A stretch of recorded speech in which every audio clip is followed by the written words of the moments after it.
Hello, everybody. We're back. Maybe we'll have a full group soon. I feel Seems that. seems to be a thing happening lately. Holidays. Channel wide. Hmm. Um, uh, I don't have any announcements aside from hey, Kate has an Etsy shop, and you can check that out by going to etsy.com/shop/Kate Craft Studio US and get buying those holiday gifts because shit's getting close, down to the wire. Yeah. That's my And announcement. we're about to light the second Advent candle. Yep. Sam, you got anything? Yes. We will have a nearly full house for Codex Legendarium this Sunday. I think Justin, you're the only Yep. question mark leading no. Is it just a no? Yeah, most Okay. likely not free on Sundays until February. Oof. Okay. So everyone but Justin will be there on Sunday. But I just looked at the calendar and realized that we're gonna have to take 3 Sundays off because Christmas. we've got the 18th is my birthday and I will be traveling. The 25th is Christmas, and then the 1st is New Year's Day, which I will also be traveling on. Wonderful. So, yeah, I will be on an airplane for 2 of those, and it's Christmas for the I give you 4 third. doubloons, Sam. So, thank you. Okay. Yeah, Yeah. holidays. Yeah, I have more about holiday stuff coming up once I figure that out. Yeah, I think that's it. So, last we left off, we briefly touched on what Druck, Quoin, and Ricky did while the party had split up in Byzantium since the three of them weren't here 2 weeks ago. Well, the other half of the party went to a theme restaurant and fought their meal. Quoin, Druck, and Ricky went to an auction and decided to go to a crime-focused It's like a police auction. auction. And, if you have them. bought some stuff like a pirate flag of a ship captained by a renowned pirate back in the day called Irina the Red, At least that's what they said. and a plague doctor mask that was apparently used by someone who was a serial poisoner and killed a lot of people. And when questioned who the killer was, the auctioneer panicked and said, "Murder, McMurdery, man." Something like that, yeah. And that was that. The party then... And Ricky got the creepy portrait that All right. Oh yeah. always looks like a younger version of whoever's looking at it, and their creepy twin dressed like Victorian children. Yes. That's a fun one. That's the fun one. The party then all met up and left Byzantium aboard their new vehicles, the Ulvs, and covered a lot of ground with the Ulvs. Drove around a frozen lake, deciding not to cross it, crossed a river, fought a massive white rock that was terrorizing some hunters, and saved 2 hunters from the rock and killed the rock. Possibly getting some renown and stories from that to be told around about the party. And eventually the party found a tower buried under the snow and started digging it out. And found the top floor of the tower had like an orrery of the planet and the moon. And it was from a time long ago, because it had continents on there some of y'all never heard of, and the continent of Anundial was still in one piece and not fractured into 3. There was also weird star charts on the walls that didn't match the current night sky. And yeah, party descended deeper into the tower, dispelled a spell that was on the door, and entered the lower portion of the tower and found it was a bed chambers for somebody, and it was relatively untouched. There was no dust or anything, but the party deduced that this tower had been here since the Cathatuun Empire at least, and discovered a singular star chart in the bottom of the tower that was resting under a weird hourglass that, instead of housing sand, housed a piece of pearl that resembled a crescent moon. And when casting certain spells on the hourglass, discover that it is a god artifact tied to the god of time, and is the time spark hourglass, and learned that only one character can be attuned to a god artifact at a time, meaning that the hourglass can only be used by Ricky or Flitz. Mm-hmm. And the hourglass is currently in the bag of holding on Kenna's person. And we ended the session with Flitz examining the star chart, and discovering text written on the back of it thanks to their comprehend languages. And the text said, "Why are the stars eyes?" Which matches a shared dream the party may have had but have yet to discuss. And that's where we're going to pick up. I believe y'all went to the top of the tower after stealing some stuff from the bedchambers. Mhm. So you're now back at the top. Nice. Yeah, we had stolen a bunch of that stuff for like Like a hammock and some pillows. decorating our own place. Yeah. And I think Flitz was collecting a bunch of stuff as more in a Yeah, Flitz was a, focusing artifact on... Yeah, Flitz was focusing on like the star charts and stuff. yeah, and it's like he wanted to document like, Yeah. the picture And frames too. the window that was pried out of the window that got you into the tower. He pried that window the out. stained glass. Yeah. Yeah. But Lex told me what Flitz wanted to do. So you see Flitz focusing on that final star chart that they picked up from the bottom. I think this is part of a larger star chart. I think these ones are part of it too. And they immediately begin like organizing all the star charts together. Anybody else doing anything?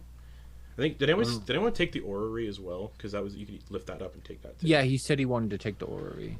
Flitz said he wanted to take the orrery. If it wasn't bolted down, I think it's coming with us. Even if it is you did bolted discover down. that the paintings were glued to the Oh, yeah. wall with the same sort of glue that you guys have. Sovereign glue. Yes. Yeah. And the only way to remove those is with the solvent. Or just hacking them up. Yeah. So that's what Flitz is doing currently, is trying to organize the star charts, while I add certain things to certain things that were taken. So do what you will. Alright, so Flitz, can you do that on the move? Seems like we've sorted just about everything else. They're laying all the star charts out on the ground. Oh. Of the floor, rather. I'll take that as a no. Cathatuun Tower window. That is just gonna say it's all in the chest. a little off-putting, to say the least. They just look like stars.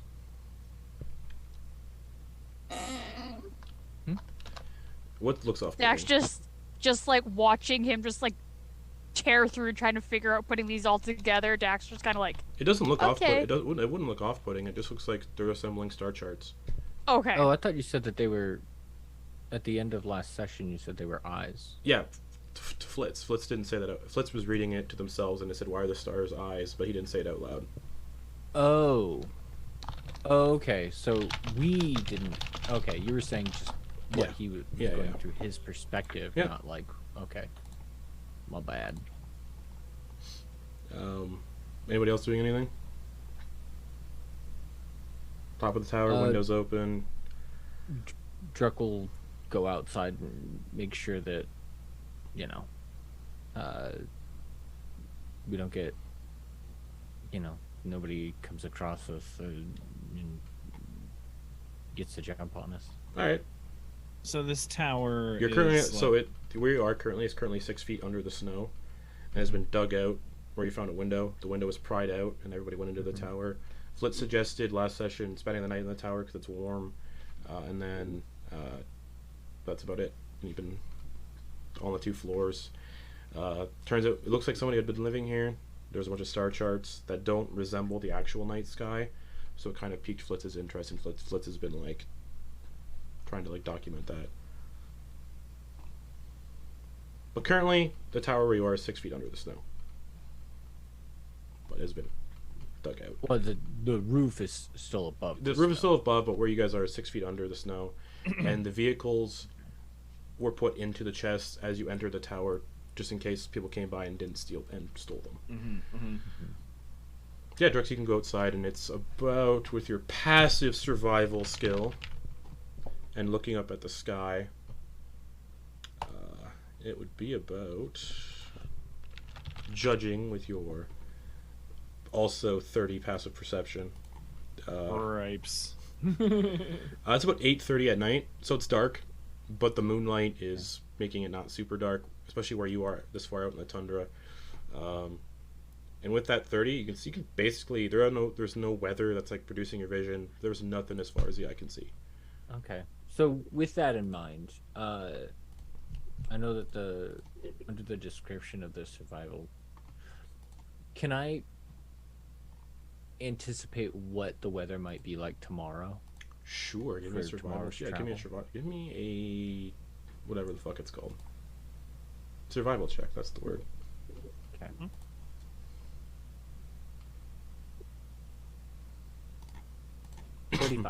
35.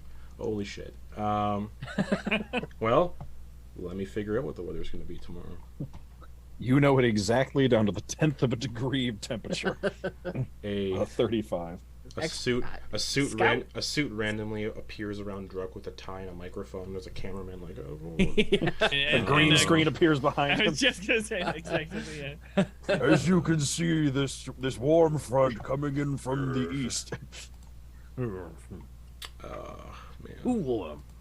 Also, I was gonna say it last week, but I forgot. I don't know what it is, but Druck definitely gives me very similar energy to the 1990s Uncle Fester. Oh yeah, played by like Christopher Lloyd. Yeah. I can see it. Yeah. God, if there's a character that comes, a random stranger that shows up as Debbie, who's a nanny, we need to run the other way. Yeah. Deuce Druck. So Druck, tomorrow the weather, like the temperature, is probably going to be, judging with how it feels right now and the wind and everything, a little hotter than normal especially for a tundra. So it's going to be warmer than it has been. Okay. Much warmer than it has been. Not to the point of melting anything, but it will be comfortably warm tomorrow. Very strong winds, because it's a tundra. It's always windy in a tundra. With no precipitation to speak of. Okay. So windy, warmer than it has been, but with very strong wind, and no precipitation. So decent traveling weather. Yeah. All right. Cool. So it shouldn't be too bad. Do you go back in the tower, or do you stay outside to kind of like keep watch or whatever? He's going to, after like spending a couple minutes out and like, gathering that information, he's gonna try to like cover up the window. Sure, it's easy to do. You can do it with snow. Yeah, just kind of hide the entrance a bit, sure. Just to kind of, mask that it was dug out. Okay. And then back in the tower with everybody else. Mm-hmm. Okay. Anybody else do anything during those few minutes? You'd have like maybe like 5 minutes to do something. Ricky is just watching Flitz do the star chart thing and having no idea what's happening, but being being jazzed to be included. You could assist because where you're from is definitely heavily nature-based and involved in that kind Ricky of thing. Ricky is trained in survival too, so you can assist with the building, mapping of these star charts if you'd like. Ricky will assist. Ricky, cool. He sits there just like to watch and be jazzed. He's included, but then it's one of those things where he's just like, "Oh, I'm just here to watch," and then like if you like something goes a little bit goes by, and he's like, "Wait, actually, isn't that one upside down?" Well, I don't want to interrupt, but shouldn't that one be over there? But as you're helping, you also no. But also as you are helping, you also realize that like, yeah, these stars don't match any night sky you've seen. Weird. And you'd probably put that red 10 underneath that jack here. Never mind. Is Quoin doing anything for like these 5 minutes? Certainly not telling someone else how to play solitaire. Fair. I think that's a dangerous game. Isn't it though? That seems like such a mean thing to do to someone when they're playing solitaire. The most dangerous game, even. Most dangerous game, solitaire. God, now I want to see Ice-T and like playing a movie or something. Anyway, I'm getting deep down. So what make that movie? I would absolutely make that movie. Dax. Dax, I was as we are here inside this tower, it occurs to me that I have not I have been what is the word? I have been neglectful in my duties as a friend and workout captain. I don't mean to throw it on myself, but I feel like some responsibility for physical fitness, and I was wondering if you wanted to get in a quick workout, a muscle up workout, like, you know, stretch the muscles, have a bit of a rough house. I don't really want to near whatever they're putting together there, Quoin.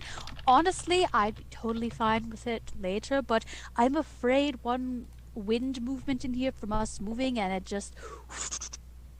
Well, then maybe we should go down those stairs and explore a little. Do you want to just check some stuff out? Quoin, I feel like we've known each other for too long that if we do that, I will accidentally or not accidentally touch something and it'll be fucked. So maybe we should wait for the rest of everyone. If it makes right? it feel any better, if you recall, I did detect magic and everything down there seemed non-magical. Aside from the door, but that was dispelled, so it should be safe. We did do a thorough look down there anyway, so should be safe. I'm just saying, it's pretty mundane. I mean, it looks like a little bit like I don't mean to challenge you, but I am. Dax just looks at you, just a little bemused. All right, Quoin, let's go take a walk. Okay. Just chalking them up. All right. So the two of you take the 60-foot descent downwards. Druck, Ricky, Kenna, Flitz, I think those are the ones that are here. There's 6 people, right? With Flitz's like archaeological ability and study of maps and charts that they've done all their life, you watch as he, with Ricky's help, arranges the star charts in a pattern that makes some form of sense. And as he arranges these charts, who's all watching that? Who's all taking part or watching? We got Kenna, Druck, and Ricky and Flitz up here currently. Yeah, I guess that depends on when I get back. If I come back at that time, then I am watching them. It'd probably be right around the time he finishes. Yeah. Okay. And Ricky's obviously helping, so Ricky's just like glued to it. All right. Those of you watching, so Druck, Ricky, Kenna, obviously, and Flitz, you swear these stars are staring at you, like they're looking deep within. Then one by one, each of the stars on these hand-drawn charts appear to blink. And that's when you realize, yeah, those stars are in fact eyeballs, but it's weird. It's like they're slowly changing from stars to eyes. But you feel yourself blink too, almost as if you're following the pattern. And as you finish your blink, the star charts seem to magically stitch themselves together into one large singular star map without any seams or splits in the paper, and it now becomes a chart that's about 10 feet by 10 feet. This completed chart definitely seems to match the layout of the eyes you saw in the void space in your shared dream. And as you look, more eyes appear to form on the star chart, but appearing like distant stars, like they've only just been etched onto the paper. Kind of like little I don't know how the best way to describe it, but like little sketch lines, rough sketchings. A strange text also begins to form around the edges of the star chart and glows a dim, deep purple, almost black color. The text is in a language few of you recognize as Cathatuun from your time in this city and in Halasar. But Flitz less comprehend languages up. I believe he still would. Can't remember how long that spell lasts. Like an hour. Yeah, so it'd be just on the way out. And he just recites what he sees. The eyes see all when mortals fall and join the ranks of the dead. One by one their chorus grows to a pitch that fills one with dread. Once the song becomes so loud the world will split asunder, and upon that day or even night there will be nothing left to wonder. For those eyes, oh those many eyes, their gaze never breaking, they will take this world and all we hold and bring about our demise. It's a poem, I think. It's called The Cacophony of Eyes. Yeah, it doesn't sound good. Written in 965 NZ.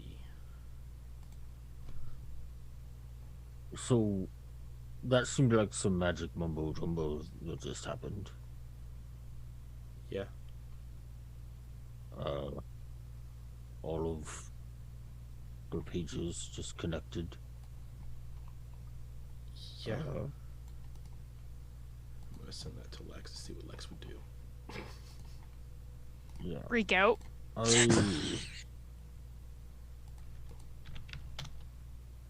This concerns me. Does it say anything about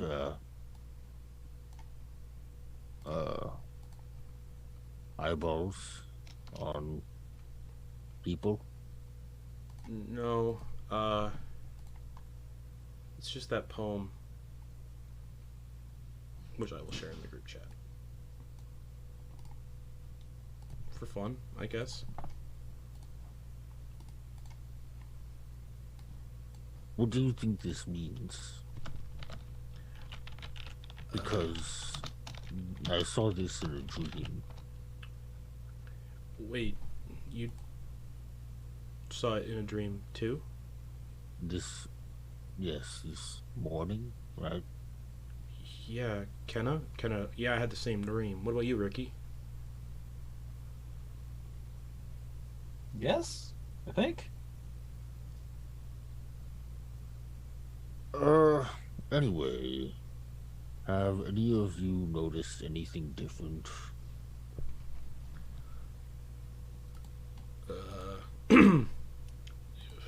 Different how?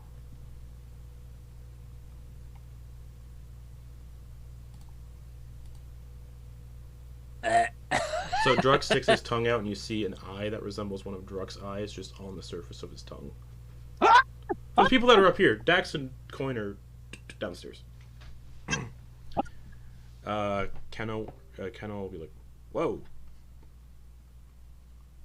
Yeah. You see Flitz starts lifting up one of their pant legs, and you see on their inner thigh is an eyeball that matches one of Flitz's eyes. So, I wasn't gonna bring it up. I figured I would wait until the evening, since we were traveling, to mention it, just in case we wanted to try some type of magics to fix it. Does it seem like something you might be able to do, Kenna? Like to remove the eyes? Yeah. I can try to dispel magic. I could try something a little more potent. If I have it. Forgive me if this is no longer one of your specialties, but you had done a type of healing magics before. Yeah, I can certainly try a greater restoration. I'm sure I have diamond dust somewhere worth 100 gold. Well, I mean, only if it makes sense. I'm not a professional. That is outside of my area of expertise. I can try.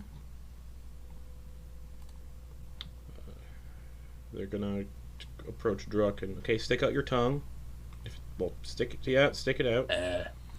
And they're gonna cast Greater Restoration and target it on your eyeball, the eyeball remains. And the spell is cast.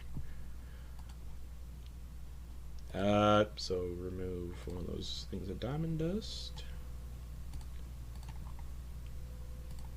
You still got it. Yeah. All right.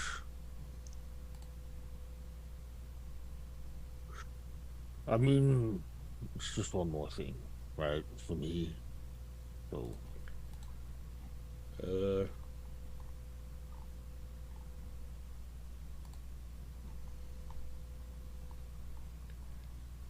So far, no big negatives from it other than difficulty eating. But yeah. just seemed important. Well, if that won't work, I don't know what else would work. Maybe try to find information, maybe? Yeah. I mean, hopefully it doesn't get any worse. The only thing we can do now is just keep on going. When did it happen? This morning? This morning. Huh. We all had the same dream, at least those of us up here had the same dream. Wow. Weird. Yeah. What should we tell the other two that went downstairs? You tell them whatever you want. I'll let them know about this. I was merely just trying to get through a day's worth of travel without worrying about this type of thing. Well, Great Restoration does let you end one something. Hold on, sorry. I'm gonna see if the Great Restoration would have ended something else on you. You still want your dragon hand? Yeah. Okay. I mean, that wasn't what I know, he but was. they can. Yeah. And all right, cool. It's an affliction that is chosen, right? It doesn't just. A debilitating effect. Do they get to pick which one?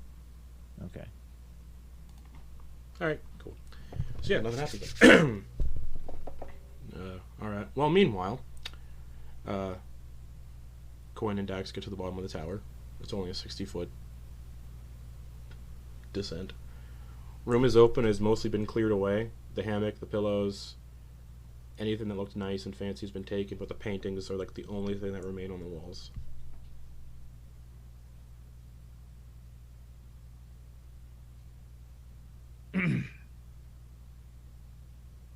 So I feel like perhaps we have both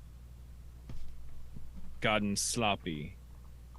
And I think now's a good time for us to be the steel to each other's blades, because steel sharpens steel. And I'm gonna say, let's dance. Oh, you don't mean STEAM. No, and I go to like try and grapple Dax. All right, go for it. It's a strength check, yes? Yeah, for you, and I believe same for Dax. Athletics. Oh, athletics. Okay, cool. Too many rules, and I can't be sure what's right. Too many rules, and I have advantage. Oh, disgusting. All right, here we go. Yeah, contested Ooh. by the target's athletics or acrobatics. So Dax can Okay. either do athletics or acrobatics. That is a 21 for me. That was a 17. So Quoin grapples onto Dax, just. I just imagine he's like on Dax's bicep, just. I imagine it like wings out, but like still like pressing against, like locked up, like a ha. Yeah. Where's Quoin grabbing? Hands, like, or just like forearms, like that. Like in professional wrestling, they lock it up and try Yeah. and. Oh yeah. No, I meant, That's- are you going around where her neck, where her ascot is? No. Hands Okay. and forearms. Forearms right now, so it's kind of above. But since I'm flying, it's a little bit like if you put any energy forward, I'm like pressing back against it and like I've got you locked up. Like we're just like locked up. Quoin has All another, right. Quoin has another attack. You doing anything while you grapple on? Yeah, I'm gonna try and move the grapple to a half Nelson. I want to try and fly under the arm, and then get behind them, and just turning the lock into something new. Sure. So I You don't can do know. that. I don't know what kind of attack. Oh, okay. It's still maintaining the grapple basically, so you're just kind of grappling from a new position now. Mm-hmm. Okay. Great. Yeah. So that's the goal. All right. Yeah. So yeah, just anytime if you want to, if you want to give up, all you have to do is tap out. That's all you have to do. Quoin, you've taught me one thing, and that is to never tap out. Especially when Bahamut's on our side, and then Dax is gonna try and just whip him around. Yeah. Okay.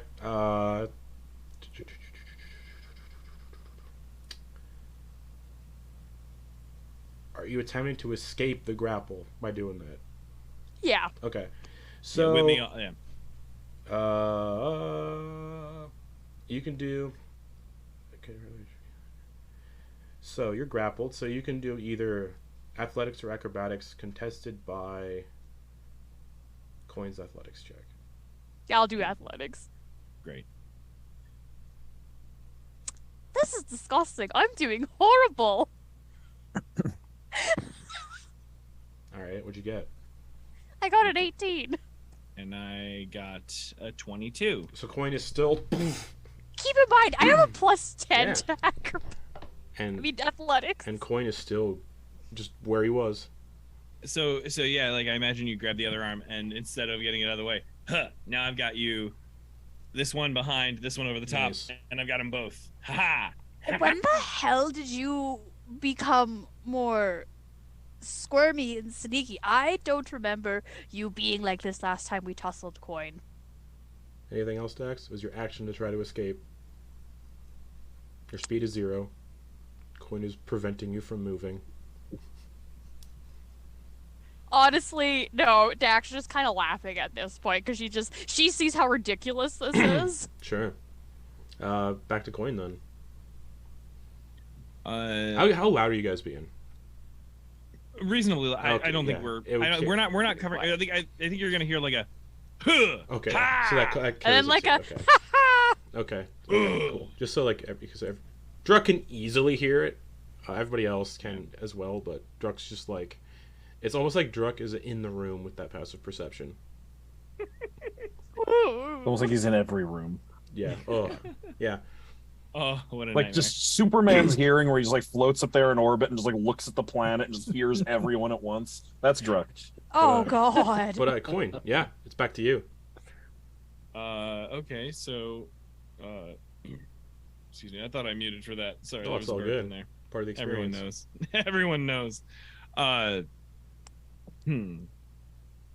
So then, all right. So I'm going to make an unarmed kick attack to the square of their back. Okay, go for it. Like Make an unarmed strike.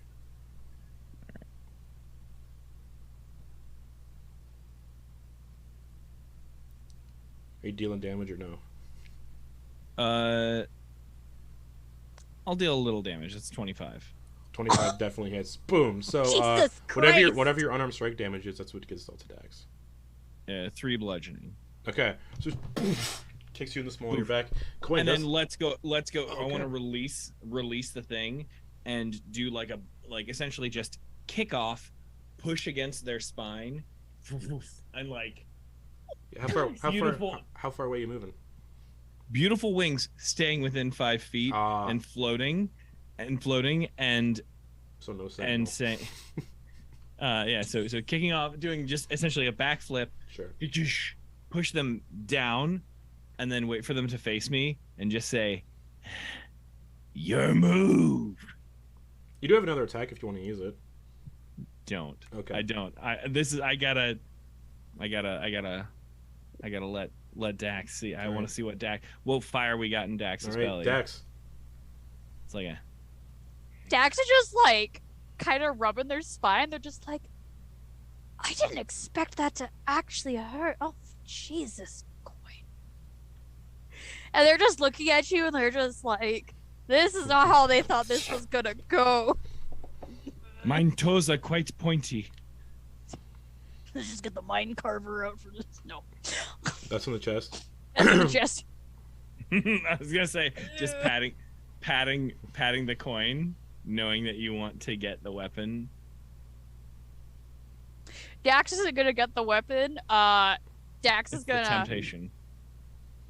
Dax is gonna just like kind of look at you. You're gonna try and crack their knuckles, Yeah, easy to do. and they're going to attempt to grab your helmet. Love Okay. it. So that's contested. So Dax can either do oh wait, hold on. Yeah, Dax is athletics, Quoin either athletics or acrobatics. Acrobatics. Cool. I'll roll that. As Dax reaches for your helmet.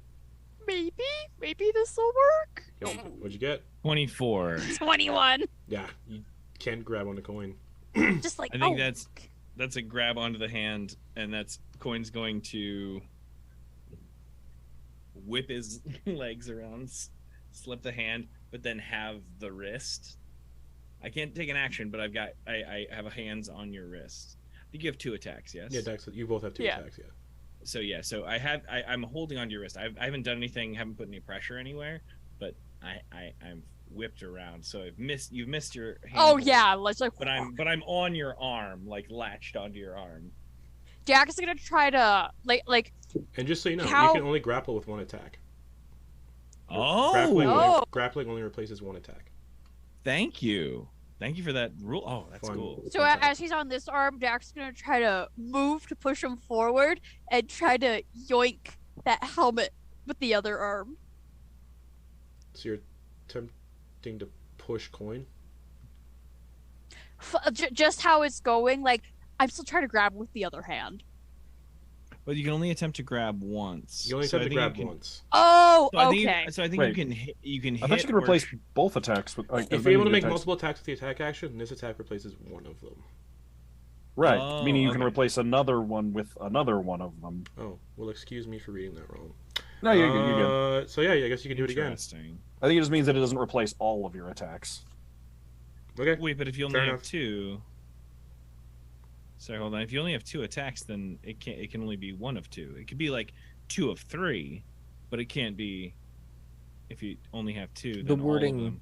The wording. No, It implies- seems like it's hard. I defer. I think mean, it's like you can grapple and grappling only takes up 1 of the attacks of your attack action.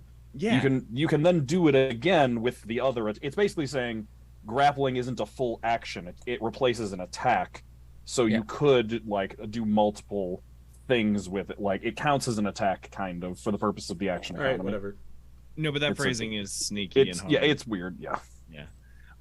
Yeah, Dax, what are you into? I will just try. She's just trying to yoink it again.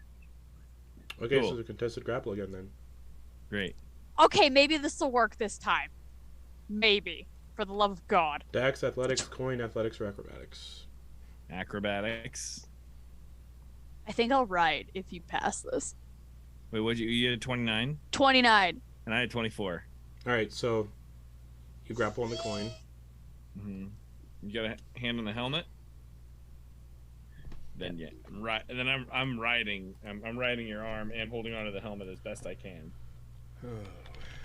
If you Man, got me I'm- locked. I'm imagining that if there were like commoners seeing this happen, there would be just really weird shit going on that they aren't used to seeing, like high level combatry occurring.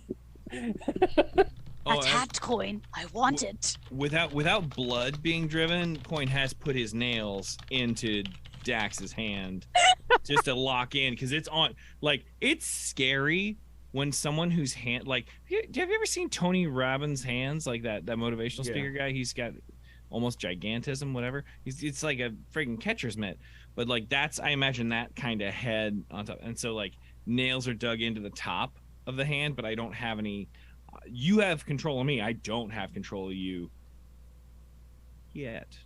But like, all right. So I'm in. All right, that's Dax's 2 attacks. So grappling Quoin again. Quoin, you doing anything? I'm gonna try and get out of that one. I gotta All do right. a strength check or acrobat?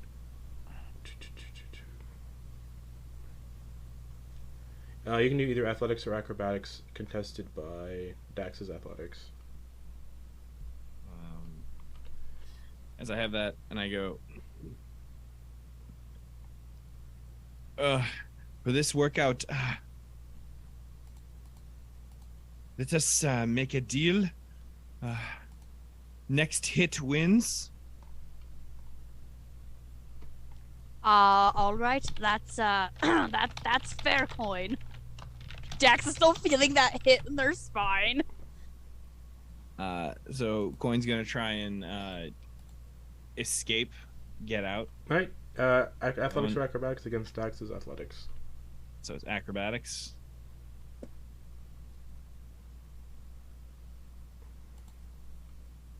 Oh, 30. yeah, you get out. All right. So then I'm going to, So that's your action to break out of the grapple. yeah, I'm gonna buck my head back and then run up their hand, run off their hand, and use it like a springboard. Springboard. Yeah, just bounce off and turn around and go to slap them in the face. Use your action to escape the grapple, so you can't make any attacks. No attacks? Nope. Oh, great. Awesome. Then I am going to...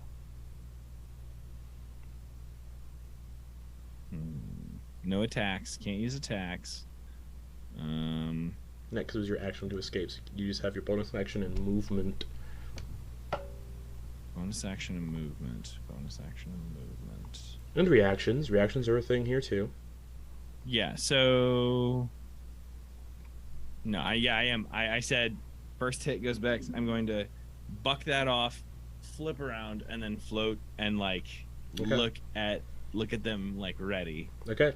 So Dax. Dax is just like, they're just still rubbing that spine, and they're just like, all right, Coin. And they're gonna try to punch you in first your right shoulder, and then if that misses, the left shoulder. Okay. Perfect. Makes one arm strikes. That one. Oh yeah, misses. Misses. I slap the hand away. Come on, you know you can do better than this. Stop moving. Nat 20 Nat Oh, 20. shit. Okay, for a total of 30. for a total of 30. Crits always hit though, yeah. Crits always hit. Yeah. Great. I love it. So and because you're not rolling dice, it's not doubled either, so it's just whap. Yeah, I just give him a good thud. I just imagine it just kind of reverberates a bit down here. How's the what's your unarmed strike damage? It's 6, but I don't want to actually hurt him. That's okay. I'll take the damage. I can take Okay, it. Coin takes 6 bludgeoning you damage sure? from the hit. Absolutely. Oh, come Okay. on, 6. Yeah, no, absolutely. I imagine you knock Coin out of the air, Clang. but like Oh no, to wearing plate armor anymore. Yeah. yeah, but like to like that fold like to a knee, like and like catching himself. He's still in hero pose, like Nice. still can do that, but like catches a knee, but it's still like, woo. So, does that mean I win, Coin? I'm gonna go up and put my arm up for like a strongman handshake. Dax Just, like, will, going up. yeah. Predator handshake. Yeah. This one goes to you this time. And also know I'm so proud of you, my friend. And I want to like go in for a hongi, like forehead to forehead, like strong. Oh, forehead that's to forehead. cute. I like Dax will go in for that. As we're forehead to forehead. Don't ever let them get close. When they're too close, you're vulnerable. and then like a playful slap on the cheek, and then like, what do you think do you think they've like discovered like the next thing or something? Like, I bet they've looking at maps. They seem like they're really like got a real like. I mean, into it. You saw Flitz when he was down there. He took everything that wasn't bolted down except these things. And like Dax is like looking at these paintings, and I'm like, they're pretty cool. Yeah, there's And, like landscape paintings, yeah. Look at that, and like, is there like trees and stuff like that on it? Sure. Dax just like touching it with her finger, just like look at the brushstrokes and stuff like that on this. Like it's. I'm afraid to two things I feel simultaneously. Like, one, there's an artist who has like given so much of themselves to create this painting, and also like I heard a rumor like once that there was a witch who would like put small children into paintings, and she would just like click on the painting, and then all of a sudden the child would appear in the painting, and it freaked me out. So I do not mess with paintings anymore, but I hear what you are saying. It is beautiful. These are quite good. We should honor the artist, but also I'll pass on touching the painting. Hey, Quoin, do you want to get freaked out even more? Oh shit, yeah, okay. It seems like you're into it. I'll follow this journey. Dax just like gets really close and like leans down to him. And then she's going to pull down the ascot and show him what's there. So, as Dax pulls on the ascot, you see an eye reminiscent of one of their own eyes that takes up the entire front surface area of their throat. What the fuck? And you all hear Quoin scream, "What the fuck?" from up above. And Dax just kind of starts laughing a little bit. The eye blinks when Dax blinks. And, yeah. I'm sorry. Okay, so we show everybody this creepy eye. Druck hearing that will be like, Oh, yeah. Yeah. Come on up. Walk up. Okay. We didn't even say anything that loud. How the hell? It's exactly 30 passive perception. So you get back to the top, and you can clearly see the other four standing there. Flitz has got his like right leg hoisted up, and you can see an eye on his inner thigh. Does Drux hold the tongue out? Seeing that Dax has loosened the thing on her around her neck, Druck will assume he knows what the fuck came from. Yeah. And look at Quoin and be like, Yeah, it's the thing with some of us. and he'll stick his tongue out and show him that there's an eye on his tongue. So there's 3 of us. Wow. Chosen one. Chosen one. And it would seem that we all had the same dream last night-ish, yeah? Yeah. We all dreamed we were in a... Just to double check, we all dreamed of a void space filled with eyes, yes? Yep, look like that. That image right there. That's Star chart. Yeah. There's a poem on it. I'll recite the poem to those who weren't here. Blah, blah, blah, blah, blah, Oh, yes, blah, and that's in the group chat. that sounds like a poem that is both deep and profound. Yeah. Yeah. And then Flitz rolls down their pant leg again.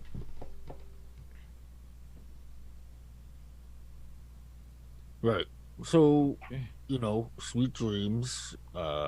So far, it can't be cured, as far as we know.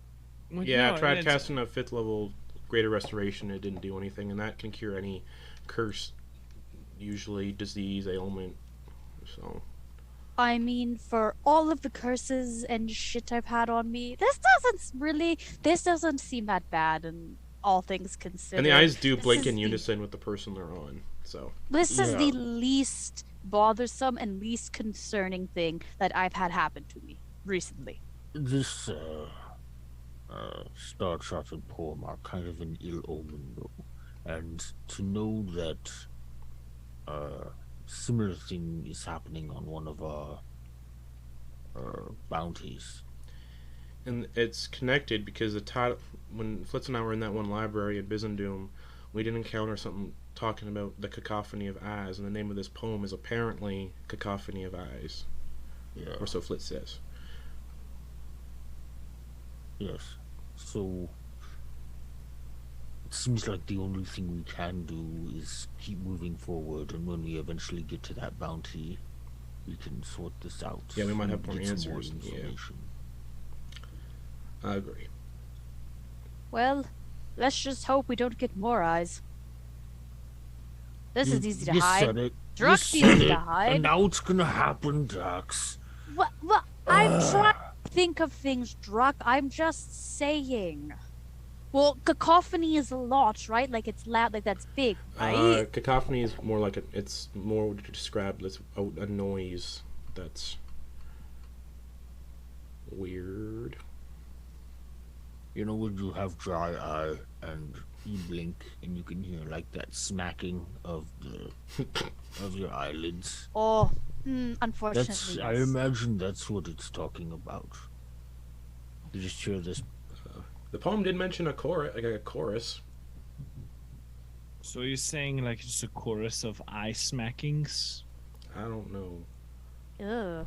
When mortals fall and join the ranks of the dead, the chorus grows. Druck, don't fucking die. I mean, I'll try not to. Jeez. It says something about a song becoming so loud the world splits asunder. So, yeah. Dying is never the first thing on the list. I'll say that. Is it at least second or third? It depends on the situation, of course. I'd like to think that all of us would have something that we would die for.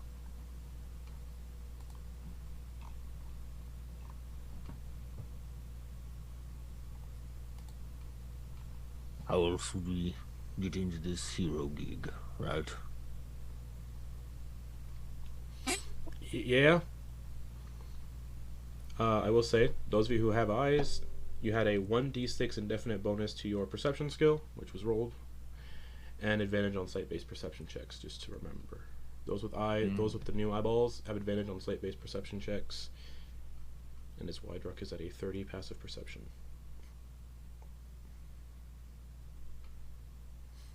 I'm not sleeping next to Druck tonight. And is now why Dax is in second place in terms of passive perception at 21. Who ever thought that would happen? Not Not me. Over the course of the discussion, the wrestling, and talking, it probably an hour would have passed or so. So Well, I comprehend suppose- language is gone for Flitz. I suppose we should prepare dinner.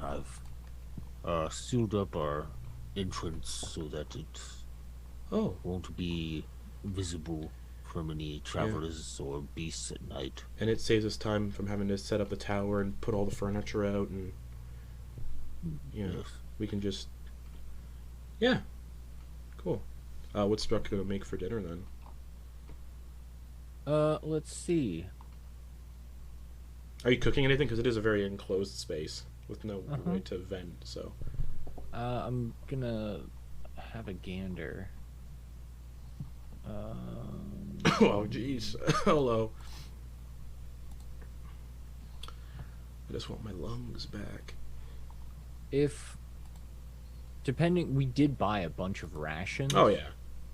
I imagine perhaps making like some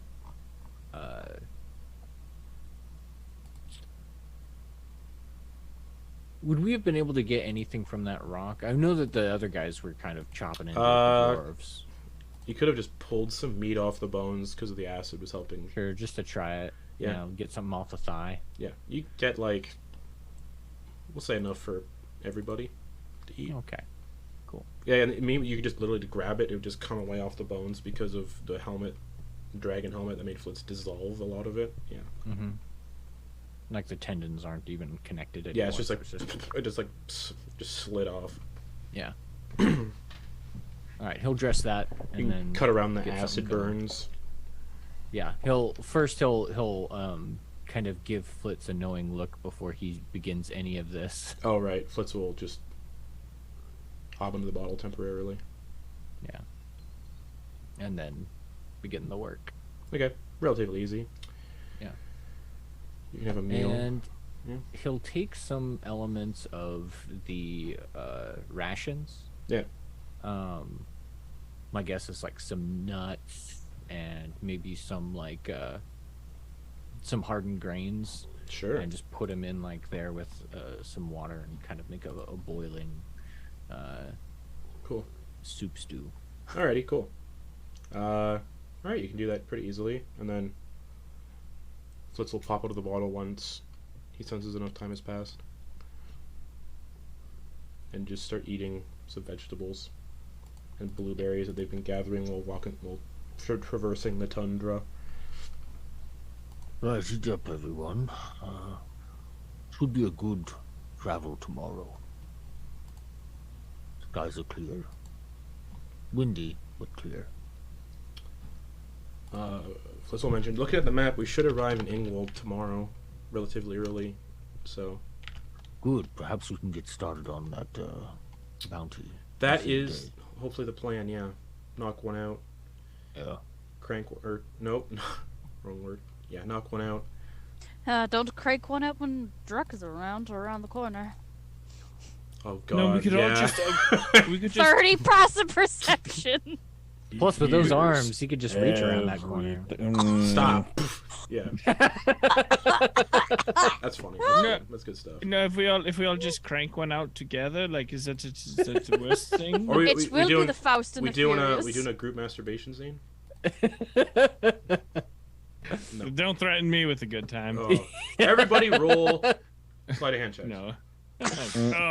Oh, you done it! No. All right, I was trying to play D&D chicken, but you win. Funny. Yeah. All right. So yeah, I substitute mine for use rope. oh no. Ah! Nope. Nice. Nope. Cast Mage Hand. Okay, so the rock tastes like if anyone's ever had like a game bird before. Yeah, pheasant. Pheasant, duck. It's not as It's definitely nowhere near as greasy as duck. This is more of like a lean bird.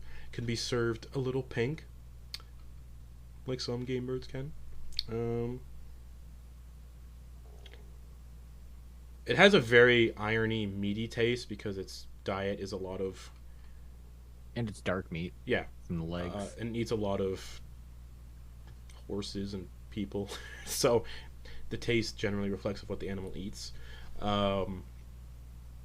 You don't taste people. You definitely it just tastes like a gamey, almost like a red meat. So it'd be similar if anyone's ever had ostrich before. It's kind of that's kind of like a red meat almost in terms of its taste and texture, a lot like steak. So it's a lot like you're eating steak, but it's a bird, Okay. and it's very good. Yeah, that seems like it would make a good soup. It's pretty good. It's definitely filling too. It's warming. It's filling, especially since you've spent all day driving through almost blizzard-like conditions, without any form of real cover on those vehicles. Unless you're the driver. Driver gets like I think a half cover, and so does the passenger. But still very cold. Mm-hmm. And it's the nice, perfect thing to have—a warming, soupy meal. Comfy. I will say, eating this, and just based on how the day was before, it definitely kind of starts to make people a little sleepy. Yeah, Druck's going right to bed. And there's lots of space because people can gather up here at top of the tower and sleep in like their bedrolls, or use the new hammock you found and put that up somewhere and sleep in the hammock. There's also the bottom downstairs, which was once actually a living chamber that people can sleep in. So wherever you want to sleep in the tower, you can sleep. But does everybody eventually, one by one, start to drift off after their meal? Okay. Yeah, of course. Yeah, Alrighty. just easy, like prayers to Bahamut. Of course, obviously. of course. Yeah, of course. All right. So, you all have pleasant dreams. No shared dream tonight. It's all pleasant dreams for everybody. And you wake up. Hooray, Yeah, praise yeah. Bahamut.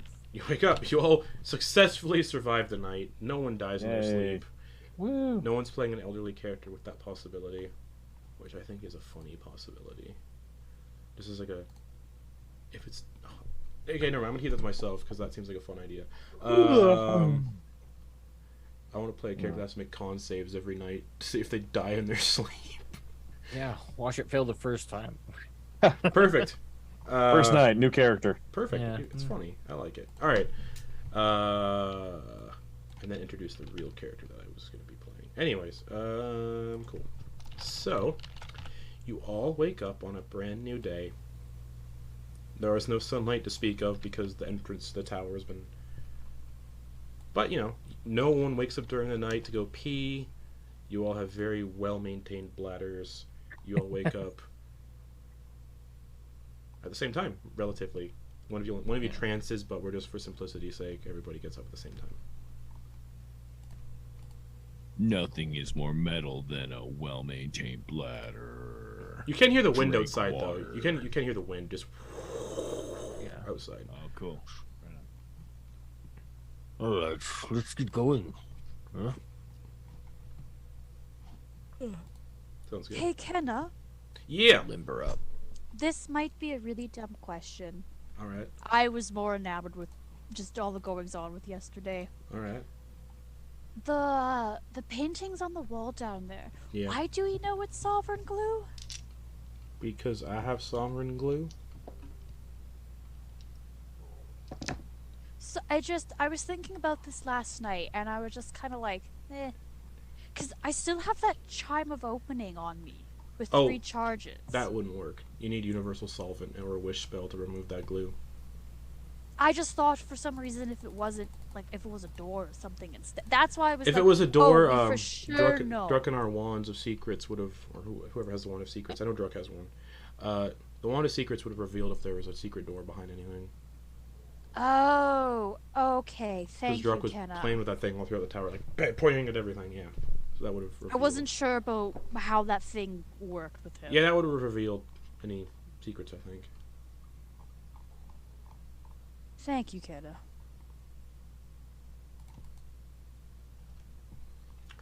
Yeah, you all wake up in the morning. Mr. Fluffles is still here, still a living, breathing, 3-eyed rabbit that talks. Morning, Mr. Fluffles. Yeah, morning. How's it going? You having a good time? Pretty good. Slept pretty well. Do you sleep? Oh, I sleep softly, Nice. You sleep nice and softly last without night. a whisper. I think that makes sense. Okay, that's good.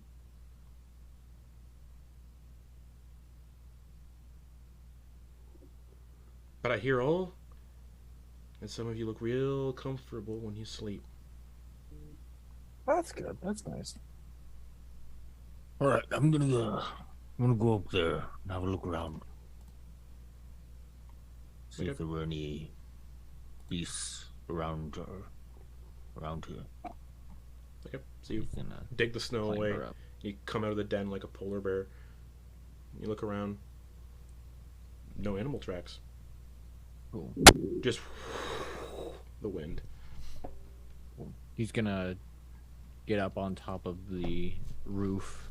Yeah. Just kind of perch there for a bit and do Sure. a 360, and 360 thing. no scope. yeah. Of course. Yeah, give me perception check if you want. Okay. And you said advantage? Oh yeah, because it's a sight-based one. Unless you're hearing. I mean, going with sight. Okay, so advantage. Hearing, I'm probably just on the edge of being Oh, deafened hearing because would of be the wind. disadvantage because of the wind. That's right. 29. Sorry. 29. Man, I'm trying to figure out how far would your eyes see with a 30 passive perception, just for fun. I mean, I know that a crossbow, the range is 320. Yeah. So. Yeah, you can see for miles because a lot of this is flat land currently, with some hills in the distance. Nothing within a mile. Okay. Cool. And the wind is kicking up some of the snow, just because, but nothing like blizzardy. Just it's kicking up snow here and there. Yeah, I imagine our Ulv tracks aren't even visible anymore. Actually, with a 30 passive, yeah, they're not. With a 30 passive perception, you do feel a weird like tingle around the tower, like you're sitting on it, you kind of feel like static electricity a little bit. Thinks he's about. It to kind of, get hit by lightning. no, it feels more like a deterrent, Oh, okay. like a key, like Like birds perching on something. It's like, oh, get away. yeah, Drug. It just feels like it's some sort of deterrent that things. It doesn't affect you in any way. It doesn't make you feel uncomfortable, but you feel like it's made to. It's probably made to keep something away. Okay. He'll take note of that, and when we start to move away from this, he'll try to see if there's a clear perimeter Okay. where animals have done it when we Sure. start to move away. Cool. So does everybody else clamber out of the tower and start pulling the vehicles out of the chest? Wonderful. Wonderful. So, who is driving Ulv number 1 today? And who's going to be the passenger of the first one? I will drive. Do you want to be the same setup as for you before? You driving Flitz with you? Sure. Okay. Who's driving number 2?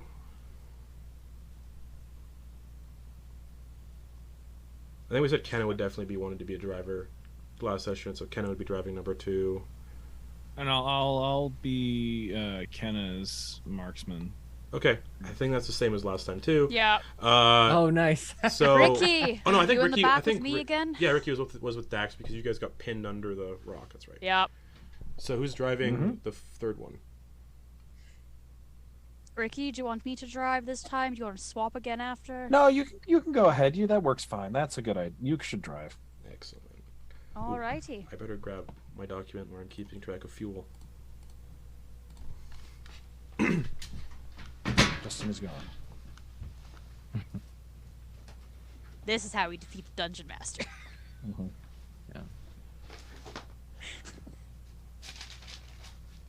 Quoin, did you sleep soundly last night?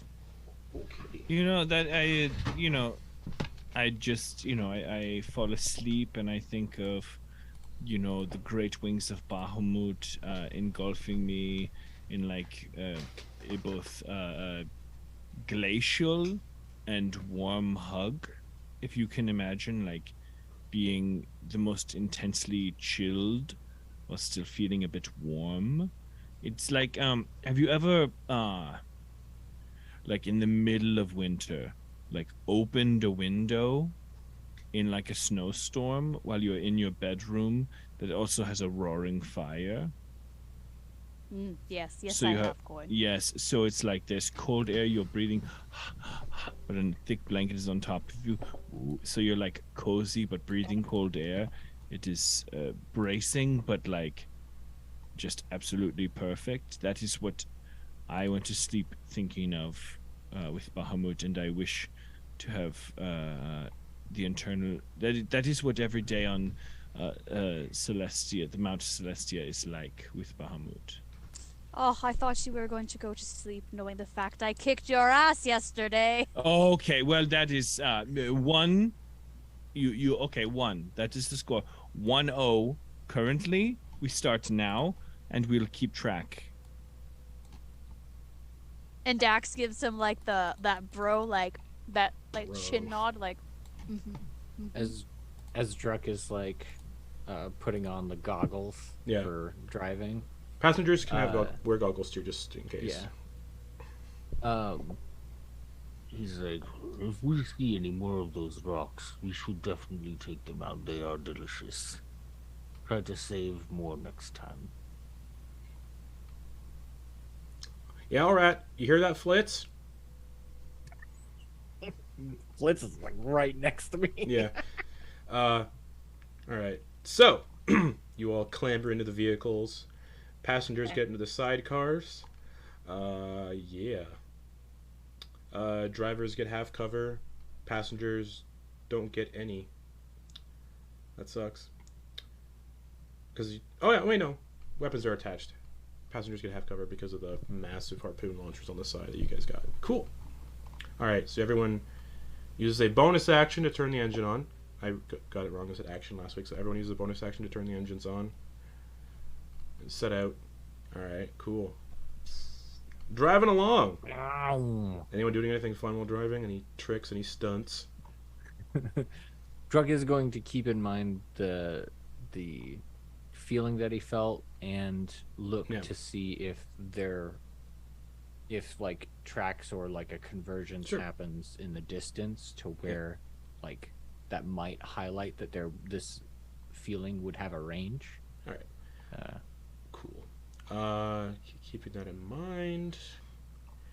You can also use a bonus action to dash with the vehicle, but that's only the driver can do that. So you can cover 240 feet around in these. And that things. doesn't use any extra fuel? No, you just drive a little more. Just the rules for infernal machines that Wizards of the Coast made, so that's what I'm doing. All right. You can attempt to superheat the fuel inside the fuel cylinder and give yourselves an increased speed boost at the risk of causing something to happen to the engine, if you want. But that's just for other things. Cool. So yeah, driving along. After you get about an hour out of the tower, Druck, you feel that sensation disappear, and you can finally see animal tracks again. So it looks like that radius is a mile from the tower in all directions. Wow. And it seems like it deters beasts, because you see it's just animal tracks. But Mr. Fluffles was totally fine. Interesting. But yeah. He's a friend. And because these engines are loud, and because of the blowing wind, you can really only communicate with the person on the same vehicle as you. That's just how she goes. Like snowmobiles. Yep. No communication, really. But after driving 5 hours, it's bright. It's early in the morning. The sun is just coming up when you set out. So that's 5 hours of fuel taken off these first cylinders that you put in. You're at 13 hours, so you have 8 hours of fuel left in these first urns that you are still using. But 5 hours pass, and you come upon a small village consisting of a scattering of simple wooden huts reinforced with bone in places. Just game animals. These huts rest on the surface of the ice and snow. The settlement is filled with incredibly large, wide open roads, which are being traversed by noisy vehicles that resemble large, spiked brass wheels, with a raised seat above the wheel where the driver sits and is strapped in. The vehicle is controlled by large, bulky handbars, and steam continuously erupts from the back of the contraption where a large brass tank sits, like a storage tank. In the center of the wheel are 2 more seats that sit back to back, and there's a plow at the front of the vehicle that pushes snow up and into the storage tank at the front. And just people are just driving about town on those. And you guys roll into town in your vehicles, your Ulvs. And you don't really see people moving out and about. It's mostly people on these machines just leaving the settlement, and then pulling into the settlement with cargo, and then leaving again. It's a smallish settlement, pretty small. Are there any guards? Doesn't look like it. You see some people like they're patrolling the borders of the city on these like spiked brass wheels. Like that's like their mounted division. But that seems like the settlement's guards are patrolling the borders in these spiked wheels that are driving around. Do we see anyone that looks like they just live here in general? Oh, of course, yeah. People, you can see people like you see a guy like pull his vehicle up to a spot and gets out, starts dusting the snow off of himself. Looks like a dwarf with a very orange, bushy beard, great big bushy beard even. Great big bushy beard. Just clambering out of the greater good. The greater good. The greater good. Climbing out of the vehicle and dusting himself off and just. Oh there. Oh, hello.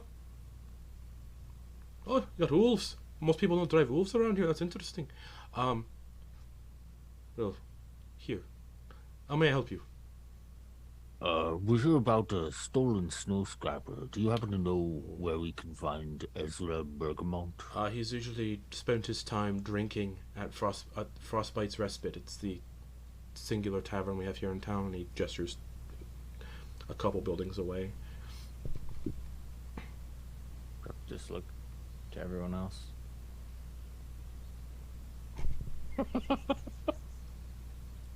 Thank you. Yeah, no problem. Have a good time. Or, well, hopefully. Sorry. Am I getting anything off of this guy? Just looks like they're a nervous type when they talk. They don't know how to okay. talk properly in social situations. He's like, have a good time. Yeah, Hard blink. that's the right word to use. Has Dax covered up there?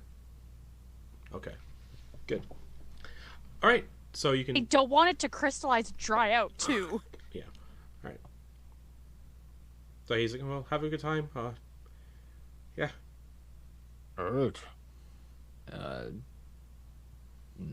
guess we'll start walking towards that. Okay. What looks like the inn. Did you turn the engines off and put the Ulvs back in the chest then? Yeah, yeah. Okay. So he just sits there watching as the chest just sucks up the vehicles without any issue, and he's just like, that's weird. Okay. Yeah. You can make your way over to this inn or tavern that he just pointed towards. And it's a large hut-shaped building draped in mammoth hide and made from the leg bones of mammoths. Kind of like in a circle. I can't even talk. The massive skull of a mammoth makes up the entrance of the building. And it's no door, just a flap. Alright. Let's get something for lunch while we're here. Yeah, it's about 11 in the morning. Alrighty, cool. So you enter the tavern. The interior is ramshackle, dingy, and very dusty. There's only 3 tables, and 3 rooms off to the side set with privacy curtains instead of doors. Behind the bar is a maroon-colored tiefling with an incredibly curly brown mustache and wearing heavy mammoth hide furs and a large fur hat with very large ear flaps that are currently down. There's a single patron sat at one of the tables who looks like he's down in the dumps.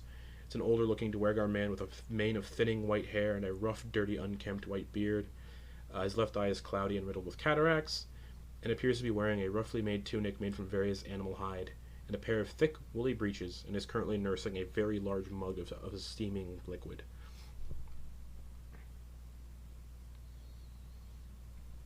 Hello. Are you approaching the tavern owner or the guy sitting there? The guy. Okay. He looks up from his drink. Hello there. Hello there. Yeah, hello, hey. That drink looks good. What is it? It's called Throat Burner. Alright. It's alcoholic and it's served hot. And Druck will look over to the bartender. Can we get 5 of those? Yeah, of course. 2 silver. And he'll give 2 silver. 2 silver total. Yeah, for 5 drinks. Yeah. And a bunch. He starts pouring out this very not aromatic, but very scent heavy, liquor strong scent liquid that also is steaming. It's kind of got like a red hue to it. Druck will take one of the 5 and put it in front of that guy. You Ezra? That's my name, last I checked, yeah. We're here about the stolen snow scrapper. Oh, are you serious? Yes, we are. All of you are here. You left a quest at the guild. Did I? Oh, huh.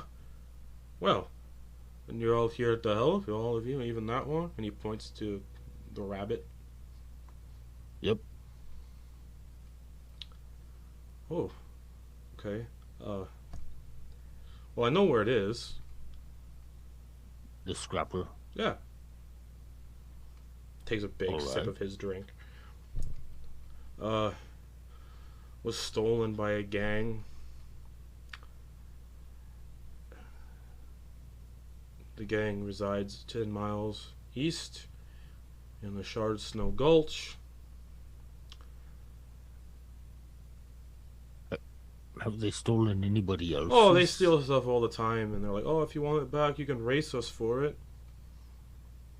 They race around on Ulvs. Do you know what an Ulv is? So, yes. So this, they, hasn't been, violent. They didn't steal it Oh, violently. no. They not just took it. violence, But they crimes. partake in death races in the Shard Snow Gulch, and if you want to win, you can win stuff back, win stuff from them by taking part in the races. And if you survive and get to the end, then you can ask for something that they have, and they'll give it to you. But I'm not spry enough to take part in the races anymore. Nor would I. Can Druk tell if this guy's being completely honest about his vehicle being stolen, or if he actually lost it in one of the betting in one of Make these an insight races? check. Okay.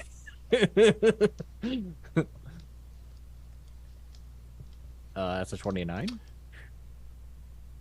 He seems genuine about actually having it stolen. Oh, okay. He doesn't seem like the type who would actually take part in those races, because he's cataracts and he's kind of old. All right. Well, Okay. if you're... Do you need someone? Would you want a group of accomplished people to race on your behalf? I mean, the alternative is go in there and kill them all and then steal it back. Yes, we would need to probably figure out how, because, I mean, they could just steal it from you again. Yes? There should be a more permanent solution, it seems. Should figure something out in that regard. Well, if it's won back, then they honor that it's been won back and they wouldn't steal it again. That's how those ways operate. Like one time they stole a bunch of food that was being transported. And then they're like, oh no, you can race. If you want it back, you can buy it at a higher price. Or just race for it.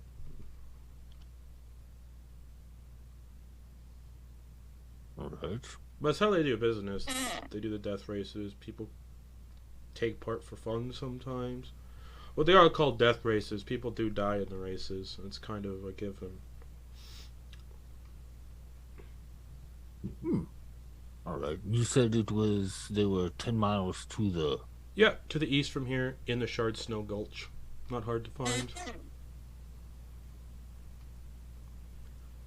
They operate down in the bottom of the gulch in like a ravine, and that's where the races are held. Alright. So, why do people die during these races? Because they're dangerous. And La- some of the Ulvs that they race in have weapons. And the gang's leader, it says it's no rules, basically. People can do whatever they want during the races to each other, to the vehicles and everything. Okay, so It's an not agreement. just- They don't force people into the races, but they do say if you want to take part, just know we're going to kill you and you can kill us. Try to kill us if you want. Okay, so it's not just like an ice sheet falls. No. There's Well, actual battles. That's part of it Okay. too. The environment can get pretty treacherous.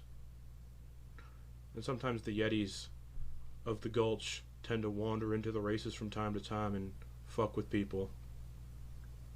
Druk's gonna take one of the mugs that he ordered for everyone and start drinking. It's a very alcoholic drink. And it lives up to the name. Throat burner. But it's warm, right? Yeah. It's Nice. kind of like a slight berry taste to it, but the rest of it is hot, warm, and Yeah, nice. Like a not like a mulled wine, but warm like a mulled wine. kind of like a mulled wine, actually, yeah. Okay, cool. Which is delicious. Yeah. But very alcoholic. Like one drink will do ya. Yeah. But yeah, if you want, if you're in a race for my snow scrapper back, that'd be great. I haven't delivered goods in a few weeks, and I kind of need to. And that's what a lot of us merchants use to deliver goods, are snow scrappers, because they get through the snow. But they're fueled by the snow, which turns into steam. So they're kind of like a self-fueling mode of transportation, and they're used a lot by merchants. They're not good for traveling long distances and that kind of thing. Oh, so your merchants are mostly back and forth from Renford? Yeah, it's more local based. Mm. And the snow scrappers can't use vehicles or can't use weapons or anything, so if you get ambushed, you're like, oh no. Yeah, that's a good point. I imagine you transfer fish since Renford is landlocked. Doesn't seem to have any natural water. Yeah, sort of transfer all sorts of stuff, But mostly, stuff we pick stuff up and bring it here, sell it to people. Well, I think we've got all the information we need. Does anybody have any more questions? What happens if you race them and you get to the end and you're alive, but you lose? Then you don't win what you're looking for. So it's not that they'll just kill the No. losers. Okay. They're not like that. They just, if you don't beat them in the race and you're there looking for something, they're just like, well, you can try again at another date.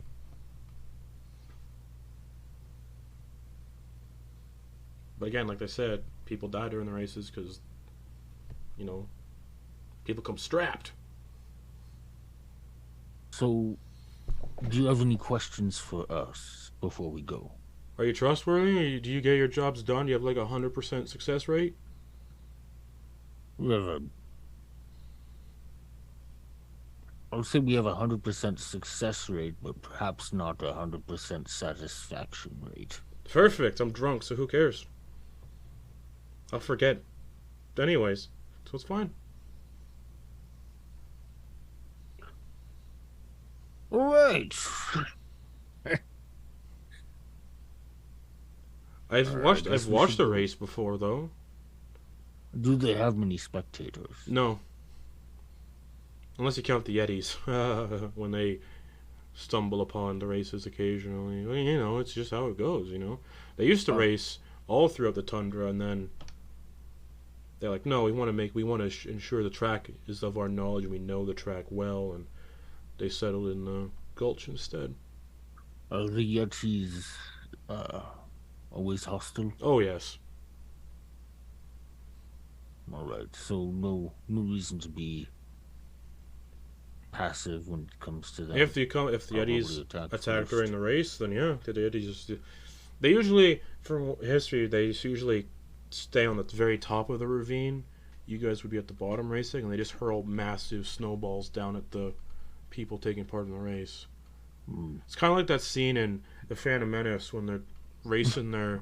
I was gonna say, I'm like, are these just snow Tuscans? But yeah, the environment gets pretty tricky. There's some ice pillars that you have to steer around. There's a very narrow kind of ridge that is just not hovering, but it's like over a chasm, and people can just fall into the chasm in their vehicles and die. It's called a death race for a reason. So if you take part, I hope your Ulvs have weapons, or those of you in the vehicles are capable of cool stuff. All right. Well, I think we've gotten all the information we need. Perfect.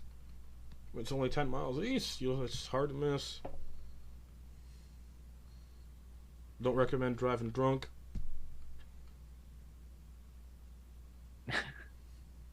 Yeah, Drug was about to bottoms up the rest of his thing, but was hands it off to Flitz. Alright. Flitz will... I don't remember if Flitz drinks. Flitz holds on to it because I don't know if Flitz drinks. Okay. Cupping it to keep his hands warm? Yeah, of course. Alright, he's like, okay, and the dwarf just kind of goes back to his... Yeah. Finishes his first one and goes, ooh, and sees the second one and just starts...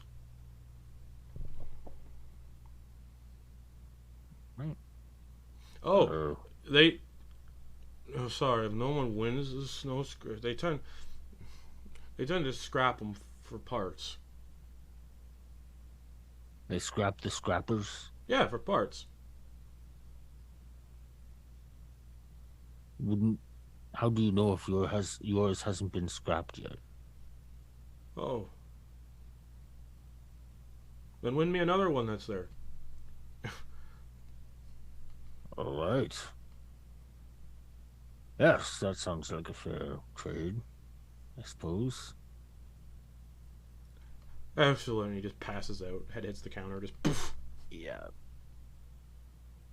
Druck's gonna, like, gesture everybody over to a table. Okay. Or his head would Thoughts? hit the table, so there's 2 tables that are still unoccupied. Yeah. Thoughts? It's a race. Whatever that is.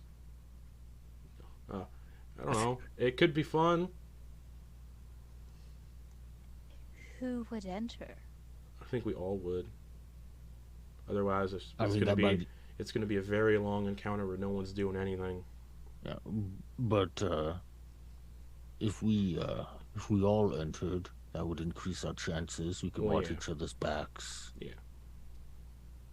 But that also increases our chances of all of our Ulvs getting wrecked. But I think we might have to take that chance. I'm down. Flitz is like, yeah, okay, yeah. We signed I'll up for the help as best I contract, and I can. don't want to kill a bunch of people to get it back. So, this is the way to do it without killing anybody. Well, agreed killing, because this would be agreed killing to take part in the race, but I don't want to, like, kill people. You don't want to murder people. No, because this would be agreed killing. Like, oh, no, we Yeah. signed up for it, we know the risks of the race. Based on what we've heard, it seems as though there is a culture here, Yeah. and we should respect that And our culture party since name- we or- do not, since we're not, a part of this land. Wrong person said that. Kenna. And our party name fits it perfectly. Sort of. Oh my fuck. Yeah? Yeah? Think of it. I'm down. I'll drive one. Because I have the experience so far. Only a few hours of experience, but experience nonetheless. And you know I've got your back. Hell yeah. Team. Whatever. But you know, I'll drive one. Who's going to drive? Are we still going to stick with our usual driving teams? Yeah, we're the keen team. Well, we want at Yes. least one caster to be able to cast spells, I think. Well, from what I know from something, I think, this is me explaining, that drivers can do stuff while in the vehicle, but if they do an action that isn't driving, the vehicle just continues in a straight motion, continues in the direction it was going on the previous turn at the same speed. Okay. So if the people in the driving can still do stuff while they're driving, but if they don't use their action to drive, the vehicle just keeps going in its trajectory that it was going on the last turn. Okay. So then I might have Flitz drive. Flitz will, okay. Flitz is like, yep. Right, that's since it's like gonna bring a some dex pillows thing? though. It's using the vehicle's dexterity, which is plus. Oh, okay. Yeah, plus. So it's not. We wouldn't have any skill checks. That Not would in terms assist. of not if. Okay. There might be things that affect the people in the vehicles, but most Okay. of the time it's the vehicle making the skill checks, and it's a d20 plus 4. Okay. And if you have proficiency in land vehicles, you have your proficiency bonus on top of that, Cool. which nobody has. So yeah, let's be okay. I'll Alright. drive. I'll just have to put a pillow in the seat. Yeah, I'm down for sitting in the bucket for this one. Okay. Okay. So we're gonna do this then. We're gonna have a death race. I don't know, Quoin, Too fast, too furious, even. Ricky, thoughts? I'll do my best to help. Do we know what the rules are? Well, we have. Yeah, let's just Well, probably. maybe those Oh, sorry. Can I- happen roll out right before the horn. Yeah, comes. I imagine they'll tell us the rules of everything once we get there. I mean, if it's a death race, how many rules do they probably have? They probably have some rules, so I don't cheat again, like I did at basin racing when I tried to turn into a bird and carried our basin. There's probably rules preventing people from cheating like that. I guess it makes sense that they would try and make things as entertaining as possible, because if you can kill people as part of the race, that seems like, cheating is kind of secondary, but if it's all about keeping them entertained, then I guess that makes sense. All I know is we are going to win this race, but we're going to do it 1/4 mile at a time. I suppose that's Perfect. the downside of being the ones not hosting a race, is that if they cheat and win, they still have the scrapper, and if we cheat and win, then they still have the scrapper. I'm sure they'll discuss everything we need to know before we take part. Right. And if not, then oof. But nobody has any big issues with partaking in this? Nope. Want to make sure Nope. everyone is consenting. I'm sure the others, if they were here, they'd agree. Alright, 10 miles out. Let's do it. Alright. So, you all leave the tavern. Does anyone pound back these drinks? For some courage, possibly? I do not recommend drivers do it. Or anyone, rather, because you'll have disadvantage for the race, but Dax would have obviously had a sip to try Okay, it burns. just to be courteous. You know what I mean? Yeah. Flitz will start, Kenna will start, taking the drinks and just, pouring them into, separate, extra water little things that they have, and just, Nice. keep that for later. Maybe we So, bought them. there's 5 drinks worth of this, or 4 drinks of this in Yeah. a container, and they just kind of put it in the bag of holding. Nice. But yeah, so you all get back into the Ulvs and set out in the discussed teams, driving towards the gulch to the east. Excellent. Yeah. So as you all set out for the drive, we're going to take a quick break so I can get the battle map set up. Ooh. And to get you all a link to that on Owlbear, because I don't like using Roll20 anymore. And I have everything stuck on Roll20, unfortunately. But we're back in 10 minutes for a death race. Dun All dun right. dun! Oh, I spent 2 weeks building it, so I hope it's... Anyways, see you all in 10 minutes for a race befitting the name of the party, in a sense.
So, you've set out from Ingwold on your Ulvs.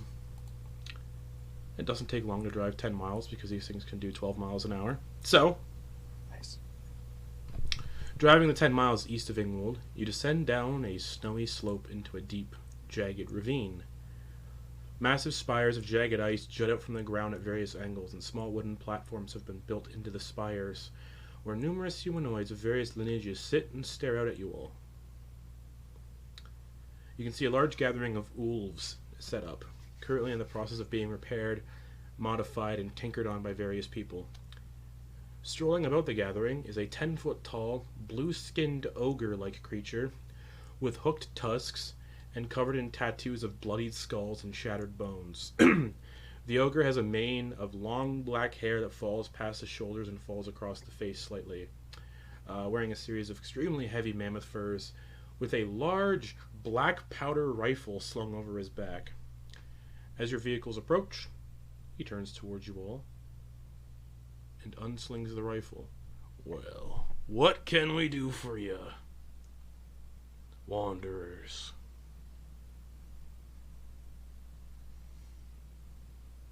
Anyone? I think we wanted to race. Ah, excellent. You racing for anything? You looking for anything? What are you racing for? Seems as though your group has procured a scrapper from someone in the nearby village. Yep. We got one. What's it to you? We aim to try to win it back. Perfect. Enter Does the it race, still- and you can win it. Does it still exist? He snaps his hands, and you can see a couple people that are gathered walk over to like this, just a collection of scrapped vehicles, and they pull a tarp off of a single snow scrapper that is still intact, which is the big wheels covered in spikes. And then he throws the tarp back over it. Yep, completely intact. Win the race. It's yours. All right. What about, is there anything else we should be asking for? What are the rules? Smiles wide, slings the rifle back over his shoulder, and whistles. The collected Ulvs and their drivers immediately clear out of the way, revealing a long, winding, snowy canyon stretching ahead. Well, the races tend to get a little messy. Those taking part will try to kill you, and the gulch itself will probably kill you too, maybe. Rules are as follows. Once you cross the starting line here, it's an all-out battle. And only once you cross the finish line are you safe from the other racers. It's an agreement. No one to be harmed before the race starts, or no one to be harmed after the race ends. Well, if you make it that far. 2 rules really only. You must be on an Ulv at all times during the race. If your vehicle crashes or flips, you're free to get out and fix it. If you take your Ulv off the course at any point, you're disqualified. That's it. No shenanigans. No teleporting your vehicle somewhere else. None of that shit. But feel free to fuck with anybody else in the race. We'll be doing the same. He raises a massive arm, and then Ulv is driven over to him, the exterior covered in massive white skulls painted over the side, and the Ulv sidecar is armed with what looks like a massive hose with the metal head of a roaring dragon. Let's see if y'all can beat Marsh the Mighty. And, well, I think we all should pray that the Eddies don't show up. And, oh, watch out for the ice tornadoes. They'll kill you dead. Clambers into the driver's seat of his Ulv, pulls a pair of goggles down over his eyes. Because he's so large, he has no cover from the vehicle. Like I said last week, he's very much Bowser cramming into a small Mario Kart.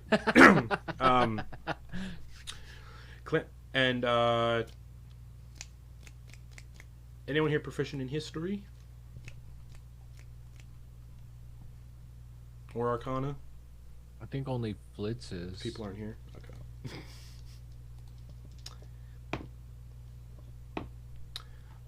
Kenna is just goes, "Ah, so you're an Oni." He's like, "Yeah."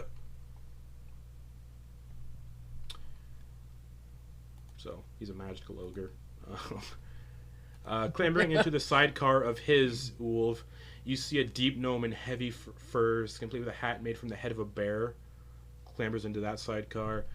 3 more Ulvs pull up to the starting line. You can see the passengers of each Ulv checking their weapons out. One Ulv is armed with a harpoon launcher. Marcioni's Ulv, you can see, is kind of connected to the fuel tank almost. So you can see it weaponizes the fuel in a way, possibly. And the other is armed with what could only be described as a small cannon. Oh, another is armed with what can only be described as a small little cannon. And the final Ulv isn't armed with anything in the sidecar, but the goblin, clambering into the back, is grinning maniacally and cackling to himself. Just to get a description of all the other people in this, yeah, you got the Oni and his deep gnome passenger. The next vehicle is like a human woman with like bright pink hair that's been dyed. She's wearing wasteland. The best thing I can describe is definitely wearing Mad Max attire, basically, but more for a winter climate.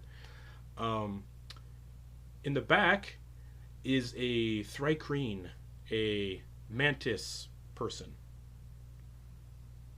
Big old bipedal mantis. The next one you can see in the driver's seat is an orc covered in tattoos and furs. Their passenger looks like a bugbear with more thicker, coarser fur than Druck, and they're wearing like vestments, but the vestments are adorned in like cogs and gears and fun stuff. The driver of the final vehicle is a halfling who suddenly contorts and changes into a bipedal rat creature. They are a were-rat. And the passenger of that vehicle is a grinning, screaming goblin. Multiple goblin passengers. And you all clamber into your vehicles. Wonderful. I will switch you all to the racetrack then.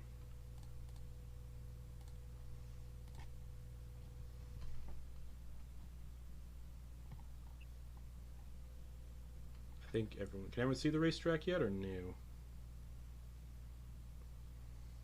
Yeah. Cool. That's big. So, drivers... I have tokens attached to the vehicles, so you do not move by clicking on your token. You click on the V. You should be able to move it by clicking on the vehicle, and that'll move all attached tokens on it. Yeah. If we have to fix any of that stuff, we have to fix any of that stuff. But does everybody clamber into their Ulvs and come to the starting line? If you want to switch who's driving and stuff, we should do it now, right? Ricky, you got some good spells up your sleeve over there, bud? I don't have magic, but I can catch arrows, and I Throw them can... back? Yes. And I can also catch magic a little. Ken, are you good? Or Quoin, you good sitting back there? Oh, Kenna, we are so good. Oh, we're gonna fuck Do it. everybody up. We're gonna kill them all. I want to. This is your time. Hey, Kenna, Yeah. forget the basins. No cheating This this is the time. No, you are going to. We as a team. Yeah. Are going to rock so much We are. ass. Oh, we're gonna rock so much ass. So much We're gonna ass. drop it all over the place. Mhm. Dropping ass for everyone to have to run over. Yeah. Some sort of fuck. stinky landmine. All right. So, anyone in a driver's seat or in a sidecar that has a weapon attached, which you all do, everyone has half cover, which means everyone currently has a +2 bonus to their AC. Yeah. Justin, question. Yeah. I see that like our Ulv is at the top, Flitz and I's Ulv. Yep. Is that like something that we have to steer around? No. That thing in front of No, us? that's Oh, okay. just- So it's like an overhang. Yeah. Okay. This, however, I was like, we got some pretty fucked positioning. this thing though, I can't remember how to ping on this one. Yes, I do. This one right here definitely is in the way. Okay. But this is just an overhang. As is this. Okay. Just okay. this part. Is I was just like this part sticking out of the ground. This All part right. sticking out. Anything. Yeah. You guys are fine. All right. Okay. So sticking with the same teams as before, or that was discussed like right before you got here, as you left Ingwold. Yeah. Okay. And Druck's just gonna like lean over to Flitz and say, Juice it right at the start. Action, bonus action. Okay. All right. Everyone roll initiative. And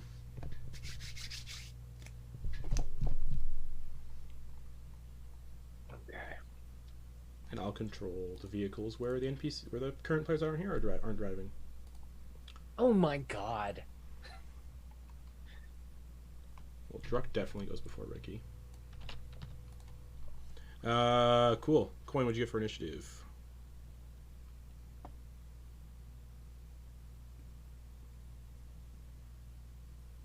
What'd Quoin get for initiative? Muted. Sorry about that. Initiative is 7. Excellent. Jesus. Excellent. Absolute trash. So, Absolute trash, y'all. Excellent. Okay, so the race begins. And the first person up is the goblinoid passenger who's grinning and cackling maniacally. And it's not gonna do that yet because that's so stupid. Their sidecar is not armed with anything, so he does not have a bonus to cover. Neither does the massive Oni, because he just sticks up out of it. This is funny. He's gonna look at one of the drivers. Who's he gonna pick? Who's the closest to him, actually? Or that he can see within 30 feet?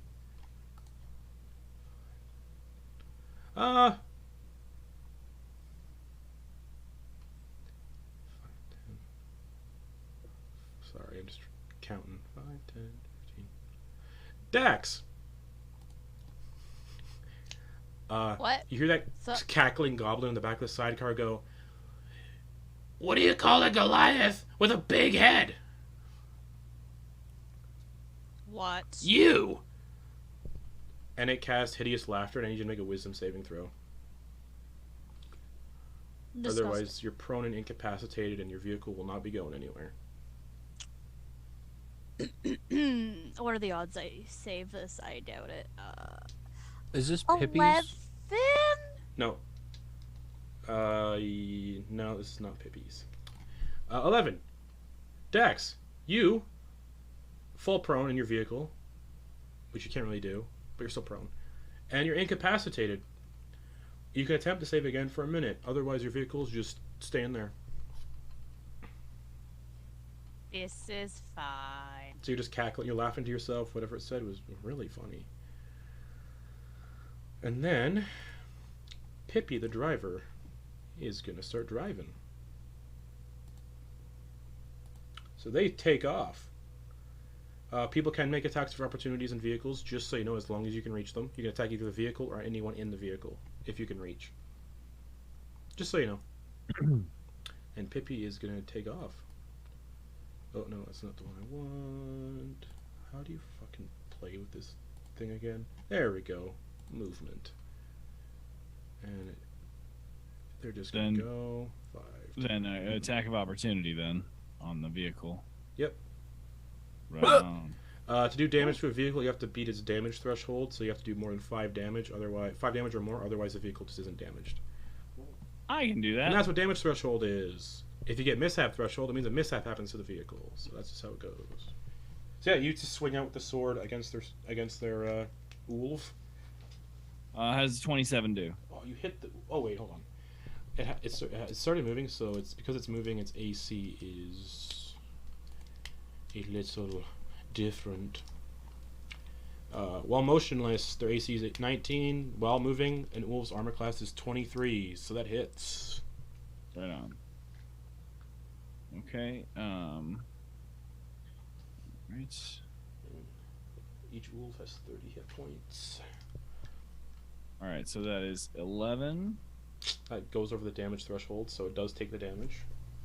All right, and then I'm gonna also add a level 2 smite. Won't do anything because it's a vehicle, not a creature. Oh, okay. Yeah. Never mind then. I didn't realize that. Okay, great. Well then, 11 damage. Alright, it is. that wolf took 11 damage. Mishap threshold is 15, so it doesn't have any mishaps, but it is damaged. You make your attack of opportunity. Kenna. Does Kenna have a Warcaster? Yeah. Kenna's gonna cast. Oh, Marcin, by the way, just remember, if you destroy an Ulv, it does explode in a ball of fire. Just remember that. And it's a violent explosion too. Cool. Kenna will cast a spell though, because Warcaster, and they will cast him one action and affects and targets only that creature. So it casts to target a creature. Finger of death. No. Can only target that creature though. Banishment. Oh fuck yeah! You know what? Kenna will try to cast banishment on the driver. All right. So they're going to expend 4 charges of the staff. Or for the staff too. That's the only way they have it. And then Pippi has to make a DC. Let's get this spell save DC. 19 charisma saving throw. Is it charisma for Holy banishment? shit. It is. Charisma 19. Alrighty. Oh. Let's go with a +0 to charisma. And let's just make sure we're all rolling this publicly. Oh, 18. The driver of the vehicle just disappears. So the vehicle gets 5 feet because to move it has the opportunity to after it exits movement. So the wolf would only be like 5 feet ahead, and the driver is banished. So like it just like starts moving, then immediately just slows Well, here's the down. thing: And stops since it's moving, it's still going to keep moving, but in a straight line for a minute or until the save ends. So the thing's just going to keep. It's going to careen into that fucking pillar right there, unless the passenger like scurries into the driver's seat. Yeah, we'll see. But we'll see what happens. Amazing. That's fucking sick. All right, so that vehicle does keep moving though, so it'll move 120 feet. So 10. Oh, hold on. Whoop. 5, 10, 15, 20, 30. Oh, I was gonna hit the fucking pillar before we get there. It puts a number there. Yeah. Oh, okay. Yeah. That's if you're using the move tool. 35. Yeah. There's like the ruler tool. If you do measure, Yeah. you click on movement and it'll do your movement. Well, as 35. you were moving it, the number Yeah. was counting Yeah, up. yeah. So I was like, oh, you don't have to count it. No. You can just drag it. So Right? that's 45. Where was it? I gotta recount now. Boom. So 120 feet. Oh, it gets 90. It gets 95 feet and it crashes into the pillar because the Thrycreen didn't get a turn. Amazing. So hold on. It traveled 95 feet. So these people might be out of the race already. I gotta go to my crashing rules. Here we go. It could reasonably. This is incredible. The Ulv comes to a sudden stop and takes 1d6 bludgeoning damage for every 10 feet it moved and traveled 95 feet. So that's 96. Yeah. It's just so funny that it's just like they start off and Kenna's just like nope, and then just like the 3 Queens is just like sitting there in the passenger seat and is just like, why are we turning? So Why are we turning? And then just looks over. There's no one in the driver's seat.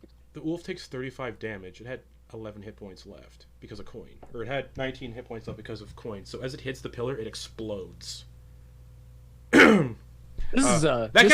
We gotta watch out, guys, because this is gonna be Well, dangerous. Kenna just put a target on their. So can I just kill? Okay, so it explodes. It just killed somebody. So the Ulf oh, then the takes- other one is gonna. Yeah. Wait, and if they end the banishment, the other one just comes back where the thing was. Yeah. Where the thing was. So there's at the start of the Okay. track. Yeah. Okay, so Just crashing. ended immediately, so he just reappears and just sees just in time to see his old crashing. Each creature inside the vehicle when it crashes must succeed in a DC 15 strength saving throw or takes the same amount of bludgeoning damage or half as much on a success. So the Thrycreen's just like just starts screaming and then it hits. He's gonna die because it also explodes in a ball of fire. So what did I say? Strength saving throw? That's a 7. So he takes. How much was the damage? 34. So he's unconscious as it hits. And then it explodes. Where?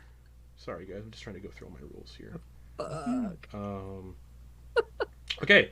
It explodes in a 40-foot radius, which I think you're all far enough away from. It explodes in a 40-foot radius sphere. The Ulv must succeed on it's destroyed. Each creature and non-magical object in a 40-foot radius sphere of the Ulv must succeed on a DC 50. Yeah. He's unconscious, so he fails automatically. Creatures reduced to 0 hit points while inside or on an Ulv when it explodes are blown to pieces. So, that thing crashes, and you just see pieces of the Thri-kreen just come raining down. Dax just goes to Ricky. Who's laughing now, bitch? Everybody's still starting line is just like. So, Kenna got a kill. So And yeah. Quoin has the sword and just whatever, like flicks off Oh, man. whatever Banishment? detritus is on so that. good. Just So yeah, that's and then just that's, like that's after that's crashing after 95 feet, and that thing got blown up, and it would have destroyed it even if Quoin hadn't like damaged it. So these things don't crash them, I guess, is the lesson that we just learned. Okay. yeah, no, just and it also kind of a reverent bow to the carnage that Kenna just wrought. Yeah, Thri-kreen Wolf gang member. So Kenna is now sitting comfortably at 11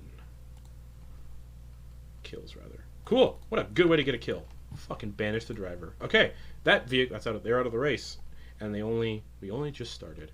All right, and that was a reaction. So Druck in the passenger seat.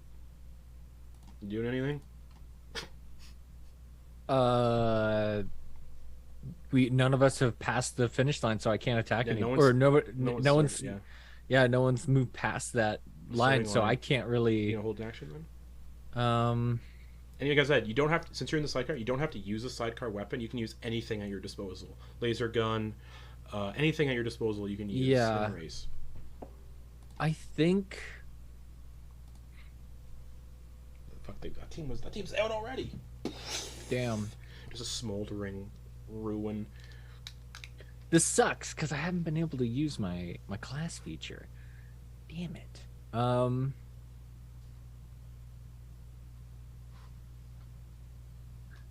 Shit.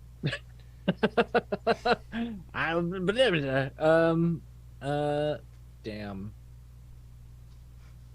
I am going to I guess just because I'm just gonna use my action to dodge. Okay, so you're just like, okay, cool.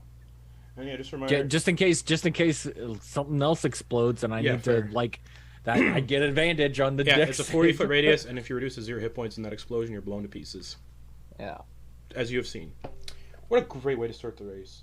Yeah, and everyone in an Ulv, minus some people, but everyone in the party has a +2 to their AC right now.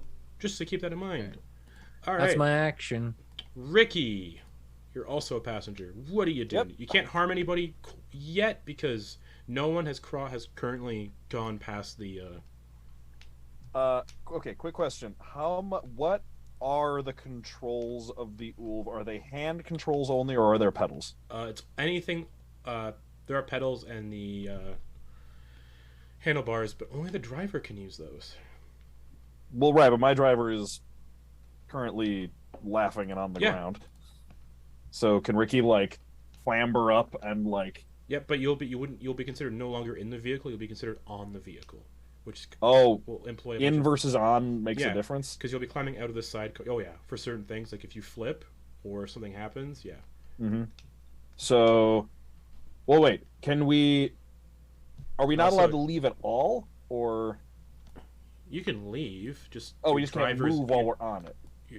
No, you can move. Just the driver's incapacitated, so Okay. your vehicle's not going to move unless the vehicle is moved in some way. Okay. What was the rule about being on versus in? You just have to be. As long as you're on an Ulv at any time, Oh, okay. then you're fine.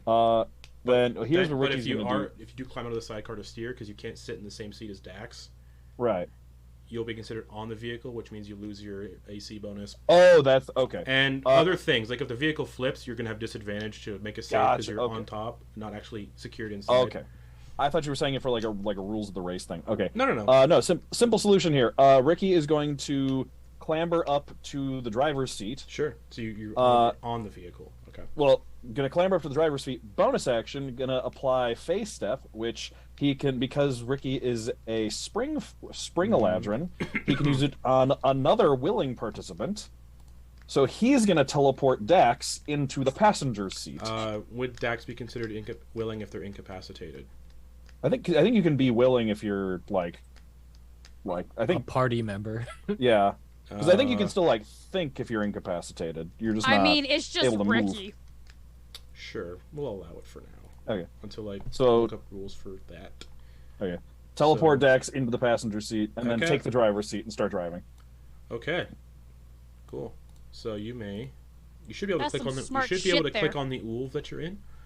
Okay. And if you use the movement tool, which looks like the little math device on the right hand side in the drop down thing. Yes, I'm trying to find the zoom button because I'm. It's just your mouse wheel. Just your mouse wheel. Yeah. Oh, is it? Oh, okay. There we go. Okay. There we go. All right. And what's the? As you said, you can just click and drag in it. Nope. So the measure, Triangle. Yeah. measure There it tool, is. Yeah. and then you click Okay. on movement on the upper hand, and it'll. No, not that one. That one draws on the map. Oh. Oh, Okay. whoops. So you click the one beside the ruler. It's at the top. It says movement. It's a dude walking. I don't even see that. I just see a hand. Okay, so Yeah. click on the measure tool on the right, and when Yeah. you click on that, at the Oh, I see it up Oh. top. at the Very top, top. it'll There be it a is. ruler Okay. and a guide. You click on the Okay. Thank you for your guide, patience. and Okay. you move the token. It'll move Nice. Gotcha. Cool. Okay. And what's the movement of the wolf again? 120 feet, and if the driver takes a Okay. bonus action, it's 240. Okay. The driver can also use an action to supercharge the fuel, and give it another speed boost. Okay. I think I used Your action was to do face step, right? Or bonus. my action bonus was face action step. was. Yeah. So you can just drive 120 feet if you want to get the same movement. Cool. So here to here, straight line is That's All right. That's 115. there. 120. You said. Yep. Okay. I'll just make sure you're nestled nicely in a square, which would be this. Thank you. Oh god, it's not snapping. You know what? I think. Yeah. It's fine. I don't have the grid on though to make this easier. Oh, I know why. Because I have to be on the move tool to do it. There we go. Okay. Can't be on the measure tool to do that. Okay. So you just take off. As you do take off though, because you did cross the line, which means you're fair game now. Yeah. Because that's what happened to the previous team. Yep. The orc driver is gonna just swing at your Ulv with a great axe. Oh, and ours? Yeah. Okay. For a 14 to hit, which misses. Just clangs off the side. Ah! That's his. What can his passenger do? Who's his passenger? Chug. Who's your passenger? Chug. I don't remember who his passenger is. Ah, the bugbear The priest. bugbear. Named Bludger. He does not have Warcaster, so he can't cast any spells. So he's going to try to hit your Ulv with his mace that he's got. Ah! And maybe use... I can't use bonus action Divine Eminence. Huzzah! Nope, doesn't hit. Clang off the metal. Because when they're moving, they've got 23 AC. Ooh. Alright, so that was Ricky. Ricky is now the driver. Nice. That's going to bring us to Bludger the priest. Fuck, all the passengers are going first. Yeah. Alright. Bludger. Known, he's the only people that have crossed the finish line is an Ulv that's 120 feet away. Yes, just enough. He's going to cast Guiding Bolt at the driver. Ooh. Yes. Okay, let's go. That'll be a d20 plus 5. Nope. Ricky. You see, you hear like, you can't hear the chanting, but you see you feel like something sailing behind you. You look back briefly, and a guiding bolt just sails past your head. Ah! All right. There. That'll bring us to Marsh, the Oni, who is driving. Thank you. Another driver gets to go. He's going to go 120 feet. I'm gonna use my reaction to hit him. Yeah, you and Flitz get them. Kenna and Quoin do not. So as he gets 5 feet out, just go for it. Yeah, I'm gonna aim for him, Go for it. and I'm gonna use the 9 lives stealer rapier. Okay, go for it. Make an attack roll against Marsh the Mighty. He's Alright. driving, but he also has like his black powder rifle unslung, and he's driving with one hand, just like shooting people with it. Okay. Yeah, go for it. You know what? Since I'm not moving. Oh wait, I can't. It's a reaction. Is this the sword that, Alright. if it's a crit, you can choose to automatically kill somebody with it if they're below a certain amount of hit points? No, it doesn't even have to be a crit. Oh, a 20 on the They- die, right? No. If I hit and they have less than 100 hit points, they have to make a con save or they That's dead. right. And then it uses a charge. Yeah. Yeah, that's right. If you if you score a critical hit against a creature that has fewer than 100 hit points, it must succeed on DC. It says in the first. first critical. line. It has to Okay, be a okay, critical. okay. Yeah. Sorry, I didn't see that. You said 20, so I was looking for a 20. Yeah, so some Sorry. weapons will specify you have to roll a 20 on the die. Some specify a critical hit. So, for example, Okay, yeah. one of the swords that you can get, if you roll a 20 on the die, you can just behead a creature, and that. Yeah. But then it differentiates between critical for certain. All right. So, yeah. Yeah. Go for it. 27. Oh Okay, yeah, I of should have one course. of those. So as he drives off, you just stab. Yeah. And since Flitz was within 5 You do get feet, sneak attack, yeah. Yeah, sneak attack. So that is a bunch of ones. Oh fuck. So Um, 29. And 14. That's what is that? 43. 43, yeah. Fuck. He's just oh god, what the fuck? Flitz. Does Flitz have Warcaster? No. Okay. So no attacks of opportunity for Flitz. Alright. So he can stab him, and then he's gonna go the 120. He's not gonna dash, I don't think. I mean, I honestly should have aimed for the Ulv, but So he's gonna steer Whatever. around that. And then it's gonna go 120, so he's gonna be like basically side by side by these two. Because he still has his action, as he pulls up to this other Ulv, he's gonna grin. Look at your Ulv. This current Ulv that's in the lead, which is the Ricky and Dax Ulv. Hi. Oh, do I cast? He's an Oni. He can cast Cone of Cold.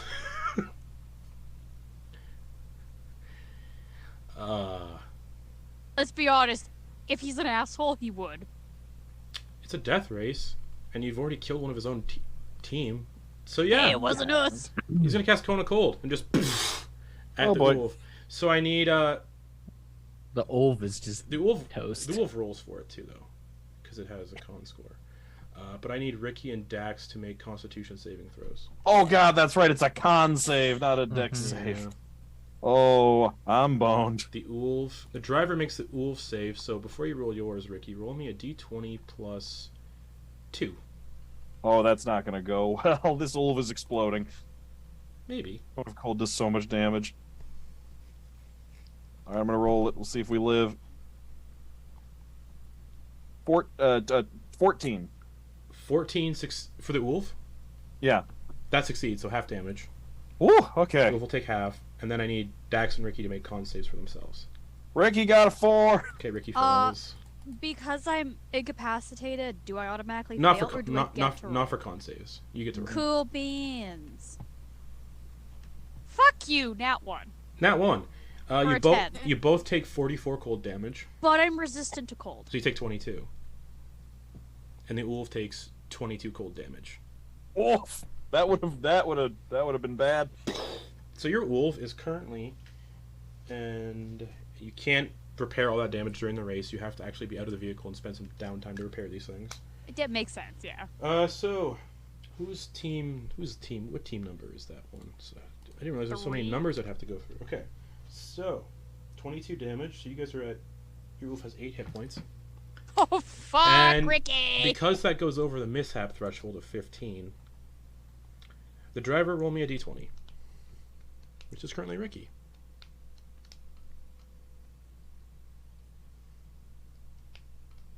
Cards. 15. 15. That cone of cold seems to have knocked off some of the armor. Oh no. No. The vehicle's damage threshold is reduced by 10 until this mishap ends. Isn't it already a Oh. 5? So the threshold would become a 15, or it would become 0. So any damage it takes Okay. from here on out, it's damaging it. Okay. Okay. Owie. Until that's fixed, and if the driver has like Tinker's tools or Smith's tools, they can attempt to repair the mishap instead of using their action to drive. Alright. Or if you think of other things, we'll see. Alright, that's his action. He did Cone of Cold. Cool. Oh, I thought he was driver. He is, and he's... Oh, right. Thank you. He used his action to steer, so never mind. Reduce the Cone of Cold. That never happened, because he would have... Oh, used his well, action okay, to do alright. Cone of Cold. Well, His action was to drive. Sorry, so yeah. No Cone of Cold. Ricky just had a horrible vision of something awful happening. Happening. Reduce that 44 cold damage that Ricky took. Reduce the 22 that Dex took. Thank you for... You just saw him coming up, and you're just like, I have a vision. Well- I don't like this. He doesn't have any bonus actions, then. Wait, does he? Hold on. Nope. So... At the end of his turn, it looks like he regenerates, because that's what Onis do. Alright. Thanks for checking on that. That could have been really bad if we went forward with that. Okay. The Were-Rat, who is a driver. Finally, drivers are starting to get to go. They're going to maneuver around this Ulv. And then go... So it's going to be... To do that, they have to go 5, 10... Alright, so they get 120. They get right here for 120. And... Oh no, don't move the driver. They get there. And... It's going to be a tight squeeze to get through, so they're not going to dash, I don't think, because that's going to be hard. Yeah! Bonus action, they're going to dash. Bonus action, they're going to dash. They're going to dash. So another 120 feet. Another 120, that's 85. Now I got to zoom out. Oh, man. How do I... Oh, man. Okay, sorry. I think I was 95 there. So that'll be... If they have to go through that and Dax and Ricky have a reaction left, could they use that as an attack of opportunity? Ricky could, Dax couldn't, because Dax is incapacitated. Okay. So yeah, as they drive by, one of you can... Ricky can choose a reaction to do something with an attack of opportunity. You can target driver, passenger, or vehicle. Yeah, let's go ahead and just lean out and give it a good old punch. The driver, vehicle, passenger. 1 second. I think I'm You're gonna stunning gonna. strike the driver. I think. Let me double check. When you hit with the, I'm gonna attack the driver. Okay, go for it. You punch the Were-Rat. Just fuck you. It's And your a were. attacks are magical too now, so you're fine. Yep. Oh yeah, that's right. I was gonna say, I think stunning strike, like even if they're immune to the damage, I think you can still stunning strike. But anyway, I'd roll probably not, because they're not actually getting hurt. that's fair. 16. Hits the driver. All right. To whap gonna as they be- speed past you, just like... 8 damage. Okay. I need a Constitution saving throw. Which I will roll publicly for a 19 plus 1. Oh, made it by 2. Oh. So you punch them in the face as they drive past. Mm-hmm. Oh, man. You could have had somebody crash again. Yeah, that would have been really funny. All right, Especially so... since they would have driven like over 120 feet that one round. Oh, so another 100... Oh, shit. So they're going to go 120 feet, because they driver use bonus action to dash. Wow. I can't see. I think it's 120. I can't really see because I have to zoom out to do that. And they're right there. Up ahead. Fast. We still got 3 teams at the starting line. Alright. Dax. Let me just see the rules for Hideous Laughter. If that Cone of Cold did go off, you would have been able to make a save. Alright. At the end of Dax's turn, you can make a wisdom save. So Dax, wisdom save at the end of your turn.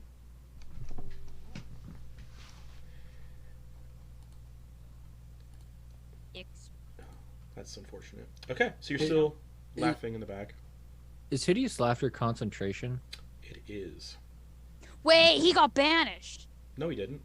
Didn't he? No. The guy who cast Hideous Laughter didn't get banished. He's the guy. He's the goblin in the lead that Yeah. casts Never mind. Hideous Laughter. Yeah, right here. Yeah, My right in the brain lead. just having a brain. All right. Okay. So that's Dax's turn. Quoin Harding, you are the passenger of your vehicle. You can only affect people who have crossed the starting line. I'll be honest, I did not anticipate that I would go, since I rolled a 7, I did not anticipate that I would go after my driver. Or before your driver. Oh yeah, sorry. That's Yeah, your sorry, driver before my rolled a time. 7. So did I. Yeah, but you have a higher Dex. Can I wait to go then? You can hold your Just action. drop- Oh, so I can't. No, because if I have to change the initiative order at this point, it's just going to screw where I have people at right up a bit. Fair enough. Fair enough. Actually, hold on. Because technically, yeah, you rolled a 7, Flitz rolled a 7, Kenna rolled a 7. So in the initiative order, I had to put it 9, 8, 7 because it doesn't automatically sort people. So do you want Kenna to go before you instead? Because they're the driver? Yeah, I think so. I think that'd probably be the most productive. Alright, cool. Jack Kenna hasn't even had a turn yet. Alright, so The technically action then, range, after okay. Dax, it's Kenna. Then. Technically. Then. So Kenna will use their action to drive. Bonus action. Dash to keep up. I think. So that's going to be 240 total. Which they're going to go, yeah, right there. Right up there. Alright, so that's Kenna's turn then.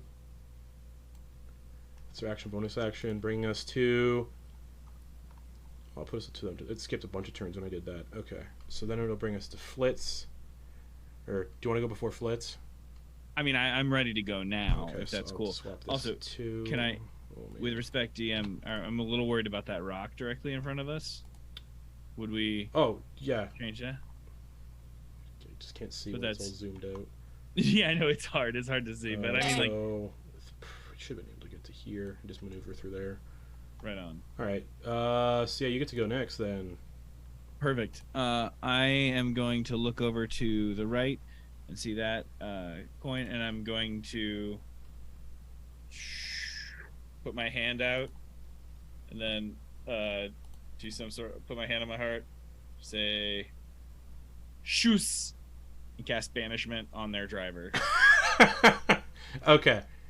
Oh man, oh man. Alright, it's a charisma save with a Yeah. -1 to their save. And that means you go with the trajectory and speed you went on the previous round. So they're gonna go 240. If continuing. Oh, Well, no. you know, They go their previous speed of the last round if they don't use their action to just drive. So they're still in their dash of 240. So it's still going to be considering, moving. they're gonna be splitting twain. And they're going to hit by that rock. point. Oh, okay. Well, if they fail, Yeah. with a -1 to the charisma save All right. for a 4, so that driver is also banished. So on the driver's turn, that vehicle is good unless the goblin goes and he can jump into the driver's seat and keep going. We shall see. But he'll have to climb on the... Anyways, Quoin, that's your action. You banish that driver. Another driver is Boom. banished away. Safely. And that is. Yeah. All right. And then I mean. And banishment is concentration, so yeah. Yep. You And then- lose concentration just as it explodes, and he's caught in the explosion. A 40-foot radius explosion, by the way. So where you guys are, if they do crash, you might be fine. But anyways, yeah, that's your action. Any bonus actions? Yeah, I'm gonna use a bonus action to get. Wait, hold on. What is that? That one was. Okay. Sorry. It's level 4 spell. That was my level 4 spell. Yeah.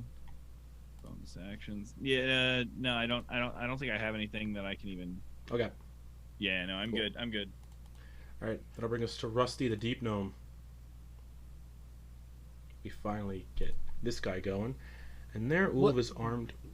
I thought you said Flitz had a roll to 7 too. Yeah, but this guy's got a higher dex bonus than Flitz. Oh, Okay. Oh, this guy rolled. So 4 people rolled 7s? Yep. Dude, we had a lot Oh, of sevens. okay. It was a bit of a pain in the A lot ass of to sevens. reconfigure the. Yeah, Oh, yeah. It's such a Okay. pain in the So it ass. skipped a bunch of turns. It skipped a bunch of turns. Yeah. All right. Their Ulv is armed with the magma thrower. So what is my or our yours are all armed with the harpoon launchers, which is awesome. Thank you. No, I range appreciate 120 feet, plus 7 to hit, 2d8 plus 2 piercing damage if it hits. it. Perfect. He maneuvers the magma thrower, which requires a recharge to use again if he uses it. So it's more potent, so it requires a recharge. He moves the hose and the dragon head to the Ulv beside him, and sprays liquid magma out in a 30-foot cone. We haven't crossed the line yet. The guy with the Oni at the start. He's shooting the magma thrower at Ricky and Dax's Ulv. Oh, I thought you were Oh, saying Chug. joy. No. Oh, Rusty okay. the Deep Gnome. All right, Oh. so I need Ricky. You need to make a dexterity saving throw for the Ulv and yourself. Dax automatically fails because they're incapacitated. Oh boy. So it's a dex save. What's the Ulv's dexterity? +4. Better than the Constitution. Natural 20. So half of 9d8 fire damage. Oh, And it looks like a creature reduced by 0 hit points by this lava is dissolved. All right. So, Ricky, what'd you get on your dex save? 15. Succeeds. You take half, but because you have evasion, you don't take any. Nope. Yeah. All right. Thanks for the raid. Let's play games. Hello. Oh, hello. All right. Dax, you automatically I know fail you. because you're unable to do anything. I'm just laughing my ass Alrighty. off. So, Ricky. Just you say- laughing in a wave of lava. Just because you succeed, Ricky, you have evasion. You don't take any. Yep. Dax, you take 35 fire damage. Because the Ulf succeeded, it takes half of 35. If So it didn't, it'd be instant pop. it'd be instant exploded. Yeah. Yep. The Ulf takes 17 fire damage. And that's team number 3, I think. Hello. 17 fire damage. So, I said 17, right? Because halved? Mhm. Yeah. So, Team Ricky and Dax, your Ulf has 13 hit points. You went over the mishap threshold. So Ricky, roll a d20, and we'll see what your mishap is for real this time. As it's spraying magma, just hits. 18 this time. 18. Damaged axle. Oh no. The vehicle grinds and shakes uncontrollably. Until the mishap ends, the vehicle has disadvantage on all dexterity checks, and all ability checks and attack rolls made by creatures on or inside the vehicle have disadvantage because it's shaking violently. That Great. just sounds like my Jeep now. Perfect. Ah. And if you have Smith's tools or Tinker's tools, you can use an action to try to fix that. Tinkle's tools. Tinkles. But yeah, your vehicle's just currently like violently shaking. Perfect. Excellent. Best suspension around. Dax 35 fire damage, Ricky none because of evasion. How does Ricky dodge the spray of magma? It's coming at us from The which side. direction is it? Directly The side. beside I think you. it's coming at us from the side. Ricky sees it. I think he just like sees it, like leaps up, kind of does like a flip over the side, so he's hanging like on the other Sure. side of the thing, and just like take complete cover, just holding out by his fingertips, and then just flips back into the driver's seat and takes the Okay. handlebars. Perfect. Finally, the driver of Ulv number 1. Flitz, who said they are also using their action. Druk said to gun it, so they're going to gun it. So 240. I can't see what that is. Can anyone see what that is? That's 210, 205, 215, 230, 235. Yeah, from the starting line, they'll be where everybody else 240. is. Yeah. All right. That's Flitz's action and bonus action to dash to there, and the Ulv. It just races ahead. Druk, you're in the sidecar. You're just like, cool. Now we finally get to Chug, the orc, who's a driver. Yeah, he's gonna drive because otherwise he's not going anywhere. So he's gonna fucking. Yeah, he's just gonna go. Oh, he can't pass, so he's just gonna end right here because he can't really safely pass because that parts of it are sticking. Yeah, he can't safely pass because these two are blocking and the Ulvs can't get through. So he's directly behind. Perfect. Excellent. Now, as we start our second round, I need one of you, doesn't matter who, roll a d20 for me, please. Or, sorry, each driver rolls a d20. Okay. But because I don't want to roll multiple people, since Quoin, since your driver's an NPC currently, and Druck, yours is as well, you guys roll the d20s.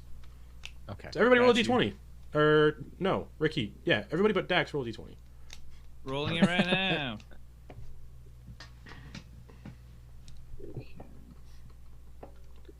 Suppose. Alright, we'll go with Quoin first. What'd you get? 13. 13. No complications happened to you at the start at this round of the race. Ricky, what'd you get? 12. 12. No complications happened to your Ulv on this race. Like no like little events happened to your Ulv. Druck. 9. Nest of spiders. Bear in your with me rearview here. mirror. Just bear with me here. The path your Ulv is going on. Just bear with me here. Yeah. Derelict ruined Ulvs dot the track, rusted and ruined beyond repair where you're going, and half buried in the snow and ice. If the vehicle uses the dash action this turn, the driver must succeed in a DC 10 dexterity check using the vehicle's dexterity or crash into one of the derelict Ulvs. That's if he uses the dash. So he's going to look at you. Do I speed through this area too? No. Okay. No. Play it safe. Cool. That thing's next to us. Looks like it might hit the rocks. Okay. We need to. Okay. So 2 complications, or no complications for the 2. I have to roll for the others too. Shit, the other Ulvs. How many are still in play here? There's one that has no driver currently, so I don't think I really... who knows? So 1, 2, 3 more. Okay, here we go. For Marsh's Ulv, who is the Oni, his... No complications for him either. For the one that's currently driverless, it says natural pillars of ice stick out of the ground at strange awkward angles. Try to maneuver between them. There's no driver to maneuver, so... So they're already crashing into something anyway, possibly, so... Maybe it'll slow them down. Maybe it'll... No, maybe. It's like driving through those water And then holes that are like on the edge of the highway. And then Chug's Ulv, who is directly behind Ricky and Dax's Ulv. So hopefully he doesn't get a radius one, because that would affect others. Oh boy. 2. A couple of Yetis have perched at the top of the ravine. So you see, you just hear, "Ooh, ooh, ooh." And all of you look up, you can see Yetis like camped out on the top of the ravine. They're just picking up massive boulder-sized snowballs, and they just whip one down at that Ulv. The driver must succeed on a dexterity save without using the vehicle. That's a 14. The boulder of snow slams into that vehicle, and it takes 8 bludgeoning damage, which goes over the threshold. So Chug's Ulv takes 8 damage. Wonderful. And anyone inside has to roll blah blah blah because of the blah blah blah. So Chug failed, takes the 12 damage from the boulder. Where's Chug? Oh, he almost got knocked unconscious by that boulder. The orc is looking terrible after being hit from the top of that ravine by a massive boulder of snow, which is Oof. fair. And also the passenger, who is... Oh, I don't fucking remember anybody. The bugbear? Yes, Bludger. The priest. Little priest. Dex save. Succeeds, so he takes half damage, so he takes 5. Excellent. Cool. Okay. That'll bring us back to the top with the maniacal goblin.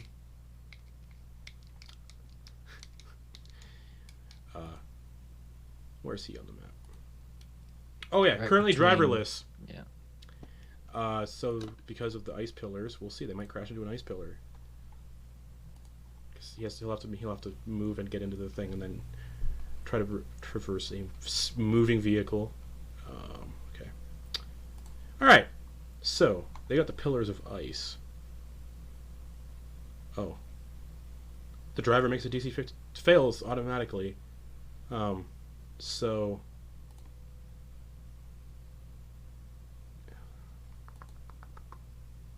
They just don't gain cover from the pillars. Okay. So they just maneuver the pillars really shittily then. Or just go straight. I don't know. Who cares? We'll figure out what happens when the driver's turn. So in his vehicle, he's got grenades. Little shitty, like, handmade little grenades. And he pulls one out of his sidecar, grinning wildly. And he's going to try to throw a grenade at the vehicle that pulled up on, No! Fuck that! He's going to throw a grenade at the people who just banished his driver. He's gonna throw a grenade. He's gonna pull the grenade out. It's a shitty handmade little like container filled with black powder, and he's gonna throw that at your Ulv. It's got a range of 60 feet, which will definitely reach. So it lands. I need Quoin and Kenna to make dexterity saving throws. And the driver makes a dexterity saving throw for the Ulv as well as the grenade detonates.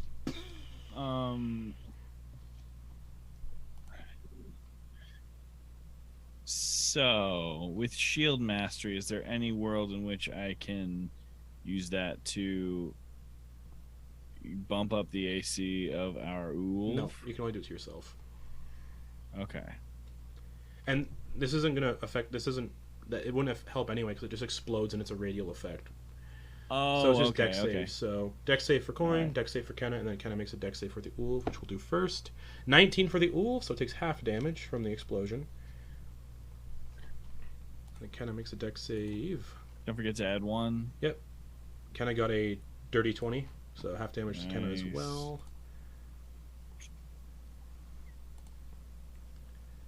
Well, What'd you get? shit, boys. I got an 9 total. Okay. And I have the Shield Mastery. So Which plus is 2. It adds your shield. Oh, that's because it's a dex save. Yeah. So a total of 11, which is Uh, still not great. Fails. So you take 16 piercing damage because it's from shrapnel. So 16. Okay. You take 16 piercing damage. Kenna, even though they saved, also takes 16 because they're vulnerable to piercing damage. All right. And then you make a concentration check on banishment. It succeeds. The person's still banished for a minute. All right, cool. What do I have to roll for concentration? DC 10 con save. DC 10 con. And yours is also save. banishment, so he could reappear back in his vehicle. Let's see. Does he move with the vehicle when he's banished, or does he just like Vehicle hasn't reappear? moved, so The he ve- just the- Oh, it hasn't technically, moved I yet, was saying, okay. right? he'd be back where he was. No, that's a 12. So Yeah, I he's made still it. banished. And then the Ulv, because it's over the damage threshold and it saved, though, the Ulv takes 8 damage. So the Ulv So we're at takes 22. 8 damage. Yeah. Got you. Alrighty. Cool. That's Ulv number 2. That's at 22. So, yeah. Fast and the Furious Ulv number 1 is at 30. Team 2 is at 22. And the other one is at 13. Alright. That was his action to throw a grenade. Thought it went well. Pippi is still banished. Did they make a save at the end of their turn if they're banished? I don't remember. Pippi's think so, no. blown up and dead. Correct. No, wait, no. Pippi was banished. Pippi was the driver. Of Oh, that vehicle Pippi that is exploded. alive. Yeah, they're not. The Thrice yeah. friend. That's Banishment. right. Banishment.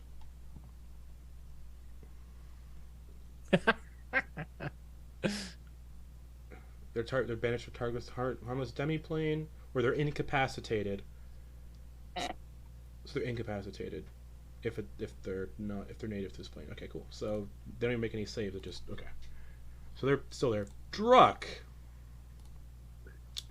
Damn it! I can't see any of the people that need to be hit. There's an Ulf right beside you, but it has no driver currently. Yeah, and The once passenger is a goblin with a bunch of Yeah. grenades in his. You can see from your height. You can see he's got a bunch of grenades in the bottom of his sidecar. Yeah. Oh God. But also they're careening towards that fucking point.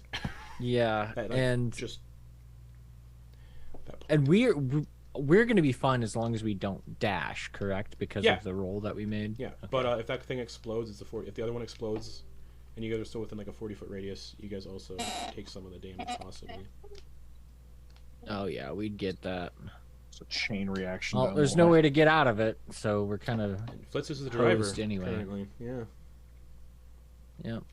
hosed anyway on that one. So there's like nothing I can do.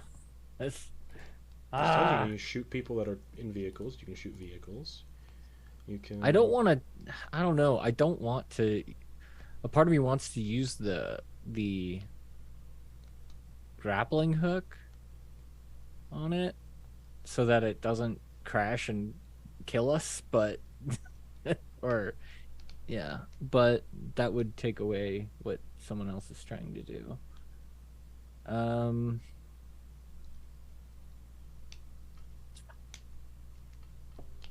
Yeah, I'm looking at my stuff. And Ricky, you're on it's deck. like, yeah,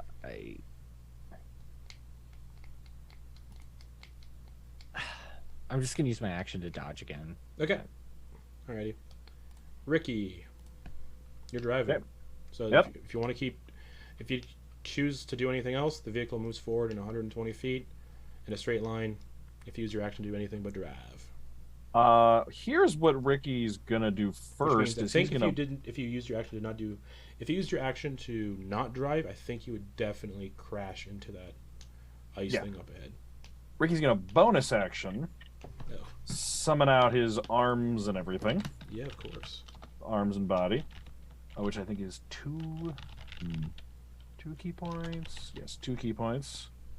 Dax is just laying, just laughing, just Ricky, what the fuck? And that is going to produce a burst of force damage. So each creature of your choice you can see within 10 feet of me. Okay. So the vehicles So- are unaffected. Yeah, vehicles are undetected. So so it looks like, is that everybody in those 2 wolves? Yep. Okay, so all of them need to make me dexterity saving throws. Alrighty. The big old Oni dude It's just died. 1 second. gets a 10. He gets a 10. His passenger Rusty gets. You said Dex, right? Yeah. Oh, he's gone. There we go. 21 Why did I- for the deep gnome. Why did my camera shut off? Okay, 21 makes it. Big Oni guy. I already rolled for it. He got a 10. Fails. Chug. Big old orc man with 3 hit points. Got Oh, no. a 11. Fails. And his passenger, the priest, got a 10. So everybody but the deep gnome fail. Okay, let's see how much damage they take. They take 9 points of force damage. Okay. Just- It's hard not to, I'll definitely say because that you can't specify non-lethal with that. But I can? no. Or can? No. Oh, okay. Okay. So I was Um, surprised, but I thought you said I can. The orc driver just unconscious. Mm-hmm. So that vehicle no longer has a conscious driver, but none. Yeah, that would be another like to clamber over. You said it was 9 to those. If people succeed, do they take half? Nope, there's nothing. Okay, so 9 to everybody but Rusty. Okay. And then after that, now Ricky is going to move the 120, right? Before you move, though, as you do move Okay. 5 feet away, Oh, Marsh the Mighty is going to use a reaction to claw at the side of your Ulv. stop it. Yeah. Nope. Okay. And then his The dude passenger who- is also The going dude who cast Tasha's hideous laughter on me, did he just take damage? Nope. No, they're up. They're up front. Yeah. Rusty. Thinking about it, I probably should have hit that goblin on my turn. But... Rusty is going to hit your Ulv, or try to hit your Ulv with his war pick. Has to get a 23, but misses. Ooh, All right, so okay. you get your 120 feet. All right. Okay, I'm gonna move to here. That's 55, and then let's see, 55. So I had 120 minus 65. 65. You're at a point in the race where you can't maneuver around anybody. Okay, then I'll just move up to like as close behind. Okay. I can't go any further. Yeah, I'll move your token with you. As close right behind them as possible to give them some cover. Okay, cool. That's that. Hi, I'm driving. I don't want to be. All right. That's going to bring us to our little bugbear priest, who is far back now. He's going to try to cast another guiding bolt. 120 feet. He should definitely be able to hit. Oh, yeah, he could hit, Dax with the guiding bolt. Ricky's just out of reach in the driver's seat. So he's going to hurl a guiding bolt at Dax, which is advantage because Dax is incapacitated. Oh, it's a ranged spell attack. You're technically prone, so it is disadvantage. Yeah, technically. Flat roll. Yeah, flat roll. +5 to hit. Dax, your AC is currently +2. So it'd be 18. Keep that in mind. Nope, guiding bolt goes wide. Oh, thank He just fuck. swears, "Fuck, piss, dick." Fuck you too. It's gonna bring us to Marsh the Mighty, who is gonna continue in a straight trajectory. Oh no, he's not. He might fucking crash. Yeah, he's just gonna derive.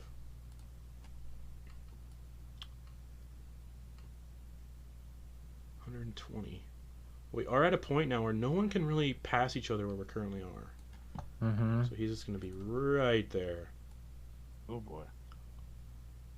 Oh, I did. Oh shit. I should have rolled to see if their Ulv recharges their breath weapon, their magma thrower, and it does. That's going to bring us to the banished were-rat, which means the vehicle speeds ahead at 240 feet. Oh boy. That was they dashed on their last turn, so yeah, they're just going to go. They hit that. Actually, I have to look at how far they would have gone. 40 feet, it looks like. So they hit that at 40 feet. If their Ulv was reduced to 0 hit points, it explodes. Okay. So Now this is pod racing. now this is pod racing. 2 drivers have been banished, and their Ulvs may explode. Give me old Ben Quadraneros. Oh, that guy didn't even get anywhere. Quadranero's power couple. He didn't even get anywhere, poor guy. Yep. Yeah, that was the equivalent of the ones that that kind of banished from like the word go. Yeah. They got somewhere though. They just exploded. That's true. Well, All his right. engines got somewhere. All right, their Ulv takes 17 damage, so it doesn't, Okay. explode. It just comes to a dead stop. Just Bang. so what I say, 17 damage to that one? Yeah. Okay. Oh, I didn't write down their Ulv. Yeah. Okay. So, 30. Oh, Ricky, just reminder everything in your Ulv is currently at disadvantage because of the bumping. So you're. Oh, that's right. just a That's right. reminder. Okay. So 17. What's 30 minus 17? Quick maths. 13. Thank you. Which means that's over the damage threshold or mishap threshold. So they get it. They have to roll for a mishap. Ooh, there's so much. Okay. 6. The engine ruptures as it crashes. That Which doesn't means sound good. the vehicle speed decreases by 30 feet until this mishap ends. Oh boy. Which means, and the drivers all have the proficiency to fix their vehicles, but there is no driver to fix the vehicle. Yeah. So that vehicle comes to a dead stop right there.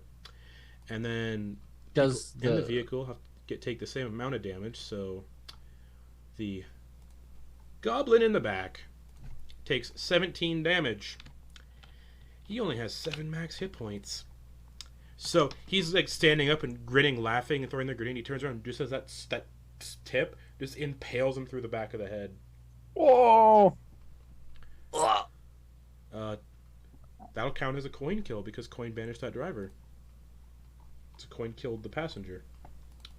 And stopped And Dax, Dax from is being no longer laughing. under hideous laughter. But Dax, Hey. you come to in the sidecar. Oh, my ribs hurt. Oh. Just in time to see someone get skewered through the back of the head. Holy fuck. Holy shit. Well, I could delete their token because they died. They're dead. Poor little nilbog. So- We got this bitch right next to us, Marchies. Yeah. All right. So that's his turn. He's dead. All right. Yeah. Dax. He's within 30 feet of me. Yeah. Fuck you. Bonus action rage. Okay. So psychic damage And, to any enemy creatures uh, within. Blah, blah, blah. I need both to make intelligence saves, please. All right. Marsh gets a 6. That does. So he's indeed stunned, fail. which means he's gonna crash. And if he explodes, Good to have you that's back. gonna be bad for the 2 wolves right there. Oh boy.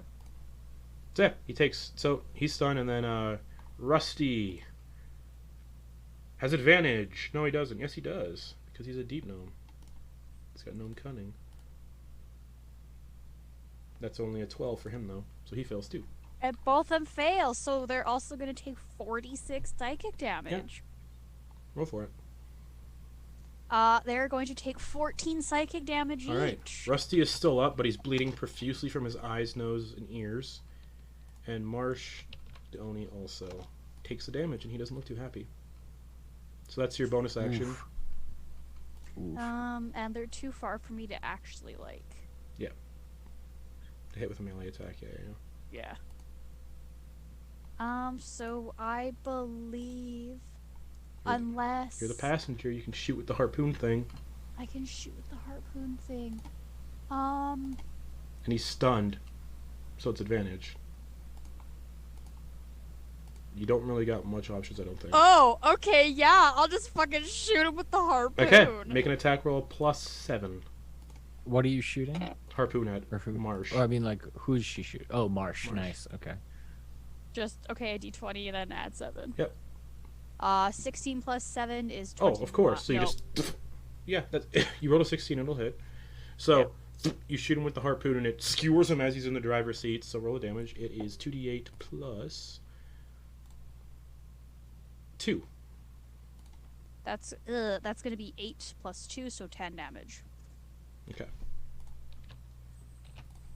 Just skewers into him, and he's still stunned with a harpoon sticking out of his torso. I didn't ask about this Yeah. before, but it's required for me to get a Yeah. good picture. These harpoons, are they tied to our No. Ulvs? Like through a... No. There's no... No. Okay, so the harpoons don't come with, like, No. a tether. Okay. All right. Dax, bonus action. You can't fire the harpoon launcher twice. Dax just free action looks at Ricky. I think we got this, Ricky. We're back in action. I hope so. I don't want to die. Ricky is still driving. All right. It's gonna bring us to Kenna, who, where are they? Okay, yeah, they see that Ulv. They're like, oh, we're gonna drive away, just in case. And they're gonna also dash. So 240.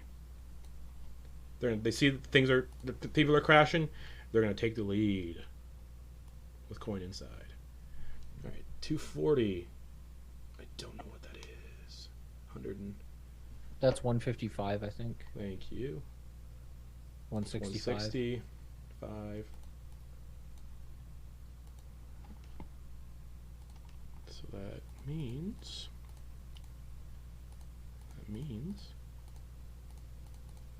75 feet left of movement. Oh, and as they round the corner, Kenna looks at Quoin and says, Quoin, there's a ramp up ahead. Do we take it? We jump off the ramp. We're in the lead.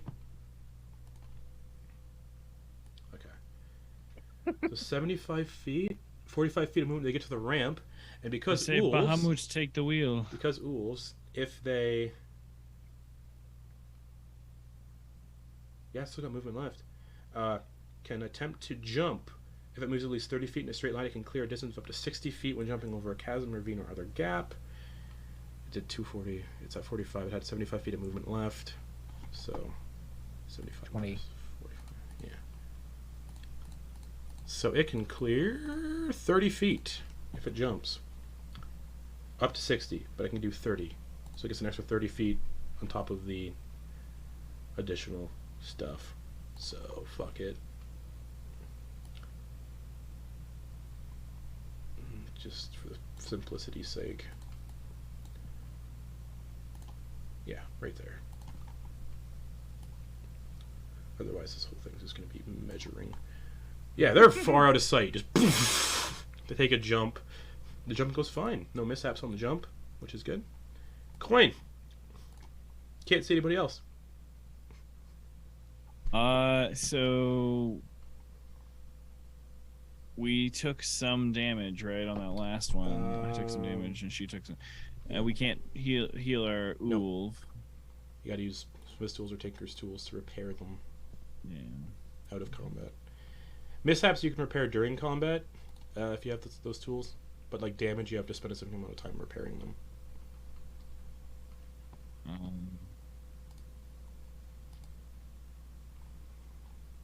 Yeah, you can't see anybody else. You guys are taking the lead significantly.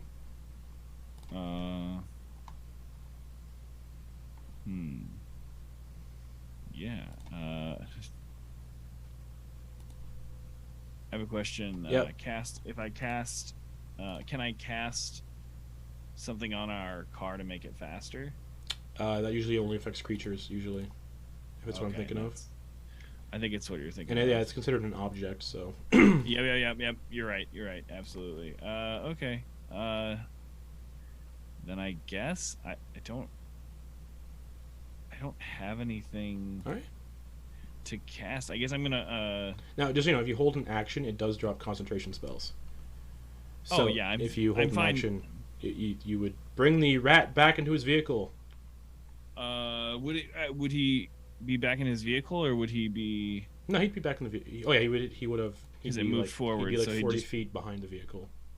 Yeah, and the vehicle blew up, correct? No, it just hit. It came to a dead stop. It didn't take enough damage to explode. Oh. But it took enough, and it came to a dead stop. But it would still take him unless he does a dash. He'd have to still run take his him. vehicle back to his vehicle. Yeah. Start it back up, so it'd take him at least 2 turns. Oh, the engine's still running. It just came to a dead stop. So it's no bonus action to turn the engine on. He can just drive out of there. Then I'll hold on. I'll hold concentration just to. All right, cool. Keep that for now. Yeah, that's my turn. Just Rusty needs to make a save at the end of his turn. Nope. He's no longer stunned at the end of his turn. So his stun ends.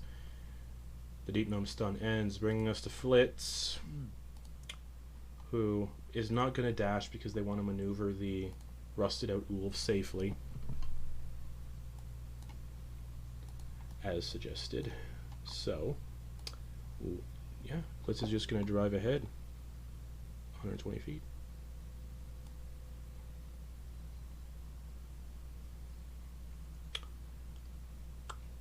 Druk, do we take the jump?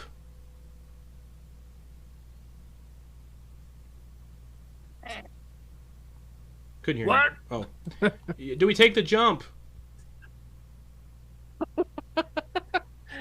Yeah, you guys we don't have enough moved. movement to, Oh, right? You can't. Oh god, it's so hard to read. Oh, sorry. Yeah, You would have gotten. You didn't- can only go. yeah. We aren't dashing because of You had the 120. That's right. yeah. So you'd be about there. All right. That's right. Yeah, we didn't want to dash because of the The ruined vehicles. Sorry, Yeah. you're clear of that then. Cool. This guy needs to make a death saving throw. Natural 1. The orc is not doing so well, and he's also driving. So good times. He's dead. They're banished. Druk. Again, I'm in a position where I can't do shit.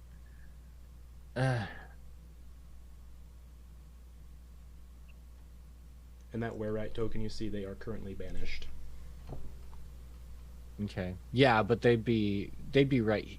They'd be And they're also their vehicle's also at a dead stop. at the Yeah, but they would be at the location. They'd also where be they 40 were feet. banished They'd be from, 40 correct? feet back. Yeah. Yeah. Okay. Cool. Man, I can't see Marsh or anything because of No. that Yeah. rock in the way, right? Yeah. So I can't. Like Can't traps help our behind you. Throw friends. some bananas behind you. Yeah. And then I Think of fucking with the environment. If you think of anything that you can fuck with the environment with, do that too. Have fun. Yeah. And then Ricky, you're on deck.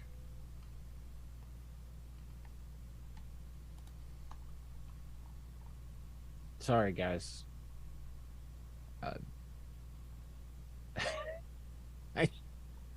I thought like every time we've gotten into a position that it's been my turn, I haven't been able to, like, I haven't really had a shot on anybody.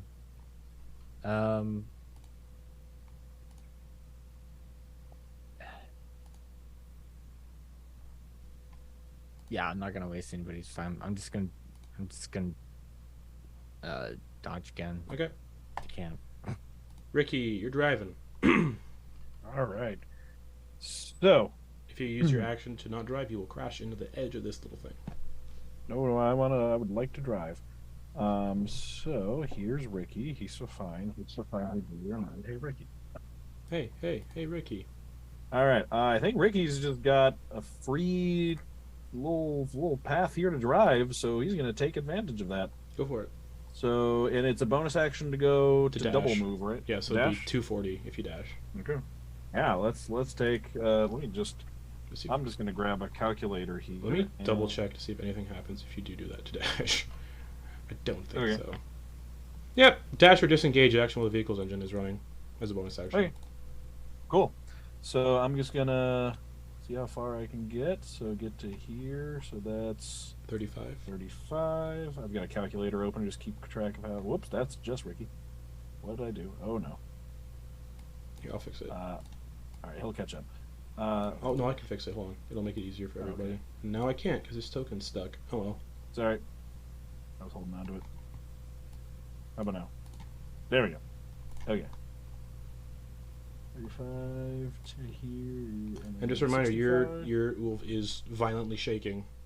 Oh yeah. So disadvantage on attack rolls, ability checks, and anything on or inside. All right. Can I get past Yeah. these You two just here? need a Okay. 10-foot Okay. space to squeeze through. So 2 here plus another 70. If you hit the staircase, you can jump if you have any speed. Does it provide any benefit? If a Ulv jumps, Mm-hmm. it can move up to 60 feet when jumping over a chasm, ravine, or other gap. Each foot it clears on the jump costs a foot of movement. But there's no gap here, right? No, you just get an extra little jump. Just a ramp in the middle of this track. Okay. Ricky is going to not take that. Okay, bait. cool. I'm just going to go straight away here. For 240, right? Yep. 70 right there. Boom. So 240. There we go. That's your action bonus action. Yep. Cool. All right. Boom. The priest is still conscious, but he cannot see anybody because they are far back. He could just see his ally, so he is not going to do shit. Actually, he's a healer. He's going to cast Cure Wounds on his unconscious driver.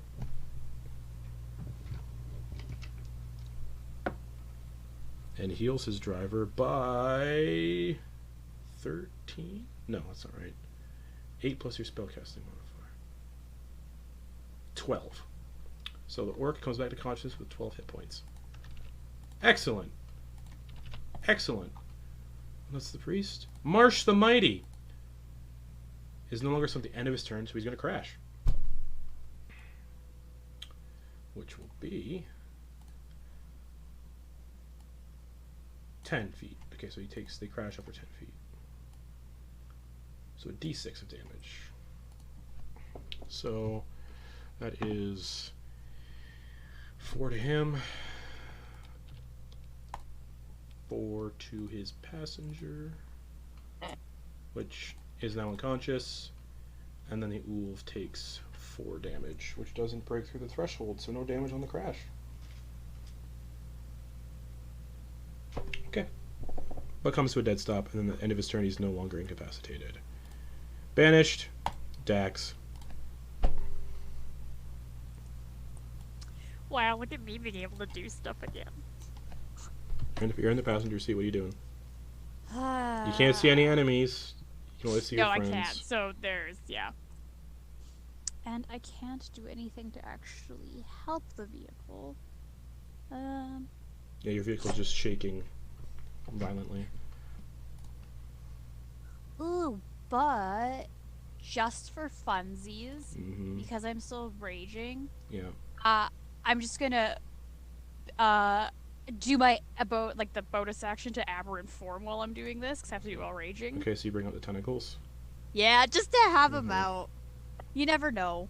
Okay. This is a terrifying wolf. We've got Ricky with the big ghost forms, like hunched over the front of it, and then just like tentacles flailing around up the side. Yeah, like ethereal-looking, weird, gross tentacles. Yeah. Look at us go, Ricky. Keep going. Monster wolf. Monster, oof, monster. So yeah, just so you know, your tentacles have reached 10 feet. Yeah. Just so you know. Wait, oh, how far away is that? You're Yeah, not just- within, you're not within reach of anybody, really. I was just gonna be like, jokingly puts a tentacle out to high five Kenna Ah. and them over Sure. there. I have like Nice. 6 tentacles, Well- like, everybody gets a high five. They're obviously dashing and going normal speed. So, But that's my turn. Just yeah. woo. Sure. That looks like it was 75.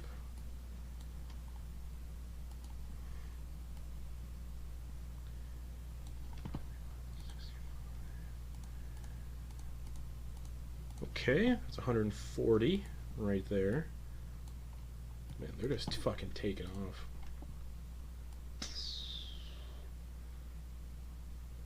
What's that? That's way too far. Fucking can't see shit. You're looking to go 100. Yeah, I can't see because I had to zoom out. to move Okay, this that thing was along. 60. That was 60. Okay. So now 40. So We yeah, have 40 feet. Oh, man, if only the scale on those numbers were a little bigger. There it is. So that's how far they are. They're gone. They gone. Alright. Holy shit, yeah, they gone. Alright, Quoin, you're in the back, like I said. You guys are far enough away, you know. I don't really have a move. I am gonna drop. Oh, Concentration. you know what? Shit, no. I'll just hold on to concentration. I'm not doing anything else Okay, cool. except for maybe victory dancing. Just a Okay, little bit of perfect. Like I need Body a death rolls. saving Body throw. rolls. Body rolls. Rusty got a 4, so that's one fail. Alright. Yeah. Action and dash for Flitz, I think. Yeah, just cause. Why not? Actually, before you take the truck, what do you want to do while I'm driving? Anything? Keep going? Dash? Turn around and start killing these people? Let's just try to win. So action and dash, okay. So 40.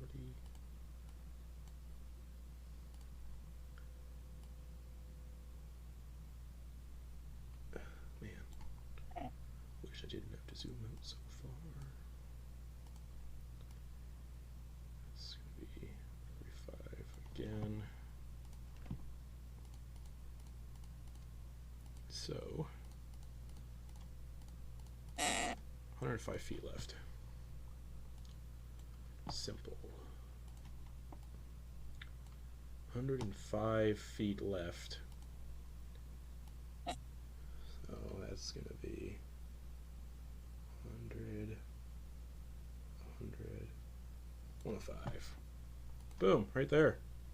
In second place currently. So question, Justin. Yeah, What is the ground made out of? snow and ice. Snow and Mostly Okay. ice, though. Cool. Yeah, should Thank specified that. My bad. The orc is conscious again.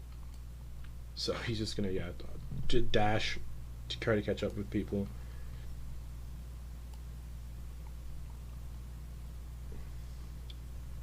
Fuck it, at this point, I just don't care.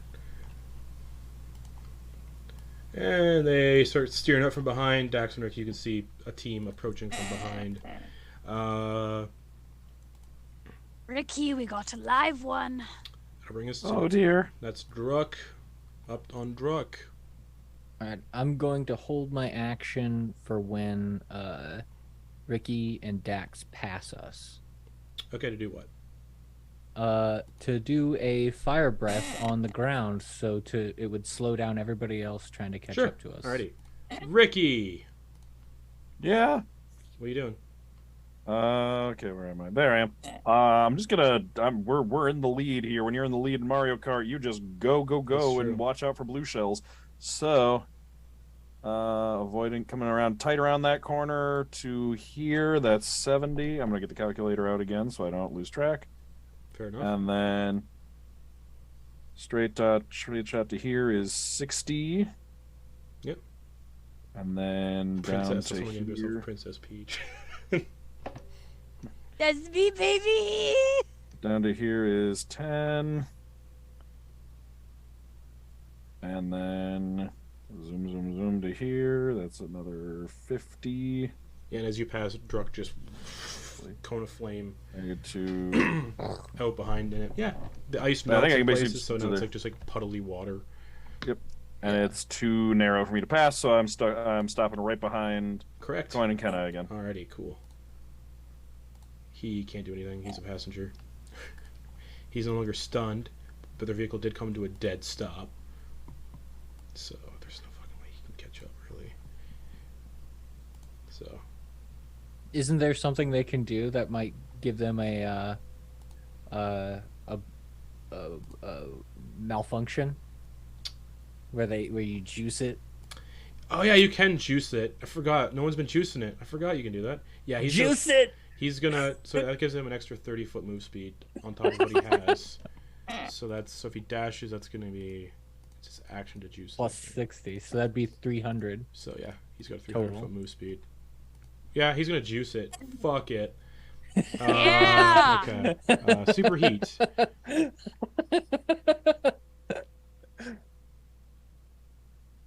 He's like, I can't go down like this. For a minute. I got a nos. For a minute. Well, vehicle speed is increased this way. Roll a d20 at the start of each of the driver's turns. On a 1, the vehicle suffers the engine rupture result. Okay. And someone's engine is ruptured. Yeah, the one that crashed has the engine rupture, so they've got a reduced speed of 30. The ones that's crashed over here. So yeah, he's got 300-foot move speed. Let's fucking go. Liquid Schwartz. 20. I'm thinking more of a. Have you ever seen the anime movie Redline? Oh yeah. Oh my God, Redline is 120. amazing. So he's at Oh, of course you know Redline. You do animations. He's Yeah. at 120, It was like 400,000 hand drawn frames. 70, 120 plus 70. He's got 90? 190. He's gonna take the fucking jump because he can clear 60 feet because he's got it's 110 feet of movement left. So he's gonna clear 60 feet off the jump, which doesn't get taken away from it. It does get taken away from his movement actually. So he's gonna just jump 60 feet over this gap. You hear someone's engine just roar. So 60 feet over the jump. Oh shit. 60 feet over the jump. Oh god. It's literally just gonna be like fucking 10 squares. 6 squares rather. So he lands there, hits, and he still has... Oh, piss nuts. Still has... There's so much math. 50 feet of movement left. All right. So he's gonna go another 50 feet. That's And 50, yeah. not visible quite yet, but he's catching up. And that lasts for a minute. Yeah. You can't turn Oh. that off. It just lasts. Oh Yeah. boy. And at the start of every driver's turn, you roll a d20 on a 1, the engine gets ruptured. So, yeah, he's just speeding through. Just roaring ahead with the NOS, because you gotta use the NOS. Dude's still banished. Dax. You can hear an engine just catching up very quickly from behind. But you cannot see the vehicle. And you are currently behind a vehicle, and you cannot pass the vehicle, but you are the passenger, so what are you doing? Probably can't do much of anything. Yeah, I Just can't just see to them. speed things along, yeah. Just, yeah. Ricky, give her all she's got. I don't know about all she's got. That might make it Give her all explode. she's got, Captain. Okay, it's gonna bring us to Kenna, who's gonna steer ahead. They're not gonna use the speed boost because it's kind of risky. Actually, Quoin, you want me to juice the engine, hit the turbo? If you think that the corner will be done, Right, not a good idea. probably not around a hairpin turn, Right, but perhaps on the next straightaway. You're right. Oh, as usual. And then No, I mean, we are both doing our rightness. they're just gonna, 240. Why not? So that's gonna be 140 right there. And 140 Or just 100. right. That's God, this sucks. Gives you shit. There we go. Right there. You're coming along a very narrow ravine. Very narrow ravine. Looks like only one wolf can fit on at a time safely. Like, side by side. No one can be side by side on here. It's very precarious. People can get knocked into the ravine. As you pass the ravine's like a good 300 feet deep. So, don't fall in. Alright. Cool. Quoin, you are in the passenger seat of that wolf.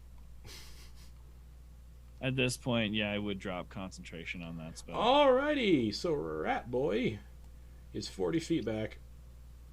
5, 10, 15, 20, 30. So yeah, he's like right here. You can hear an echoing shout, "What the fuck?" from like an opposite point of the ravine.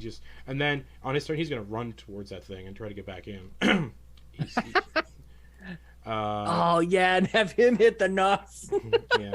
Alright, Flitz is driving. So Flitz is going to be drunk. I can hear someone approaching from behind. What do you want me to do? Nos? Hit the speed boost? It's not called Nos, but hit the speed boost? No, I got this. Don't want to stay parked? No. Okay. But And- we'll just keep up with the rest of us. Well, Keep up with the rest of the party. can't pass Dax, so Oh yeah. gets The right nuts. there. Yeah, exactly. Okay. He's alive again, or conscious, so he is also going to hit the fucking Nos. This orc one is going to hit the Nos and go 300 feet. Oh shit! He's so close too! Okay, yeah. That's 50. I'm getting really excited. Okay. That's 50. Just because I reminded you about the 100. nuts. That's 100. I'm just going to do this in 50-foot increments. That's 150. Anything happen hits when the he water, slows down a bit. We'll say reduces his total speed by 30. Okay. So he's moved 150. So he's 180 total then has been used. Mm-hmm. He's got 120 feet of movement left. So he's gonna get That's right 120. there, and he used his action to steer. I believe it's a bonus action to hit the Nos. So he's right there. Caught up. All right, back to the top. I need Ricky, Quoin, Druck, D20s, please. Okay. Maybe. Lucky number 7. Okay. Part of the ground gives way, causing your vehicle to roll over. Oh no. The vehicle must succeed on a dexterity saving throw, so roll a d20 and add 4. Come on, baby. Come on. 10. 10 is just what you need. It Oh, rolls, God. and just by some stroke of luck, it rolls into an upright position and can keep moving on the next turn you have. So you Oh just like my barrel. We've got the spectral arms and tentacles out. Dax and I just put them up. We just do like a cartwheel with them. Just like, oh shit! Yeah, that could have been bad. That would have put you directly to 0, and you would have to flip the wolf and get back in. Oh. An action to flip. All right, Quoin or no? Yeah, Quoin. What'd you get for your groups? Wolf? 16. Nothing happens to your. No complications. Druck. Ah! Natural 20. No complications. shit. Ah, no bonus. Okay. Oh, these aren't. You don't get any bonuses from this. It's all just shit. Just Yeah, yeah. happens. No, I'm just saying, like. All right, Chug, 20. the orc catching up from behind. The vehicle hits a patch of slippery ice. Oh. So must succeed in a save, or the vehicle spins out and continue its movement in a random direction. Ah, it doesn't have any movement left. So it spins out. Yeah. That'll happen at the start of its turn, actually. Oh, okay. We'll say it happens at the start of it, because then that makes more sense. So he hits a patch of ice and then rolls randomly and see what direction his vehicle speeds off in. Right into a wall. Or backwards. Alright, okay. Marsh. No. Uneven ground. Their vehicle's fine, is not hampered by the uneven ground. I think that's all of the ones that are actually in play. Mm-hmm.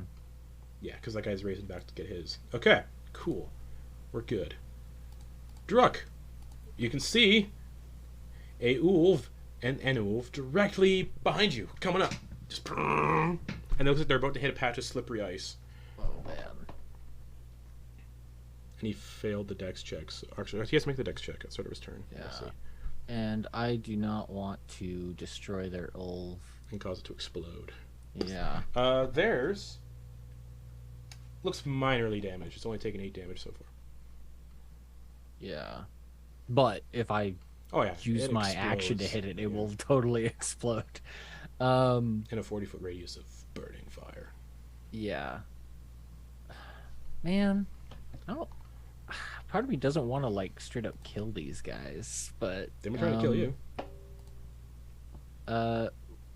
What's their weapon on their? All right, yeah. They haven't really been using those, because everyone sped away at the beginning.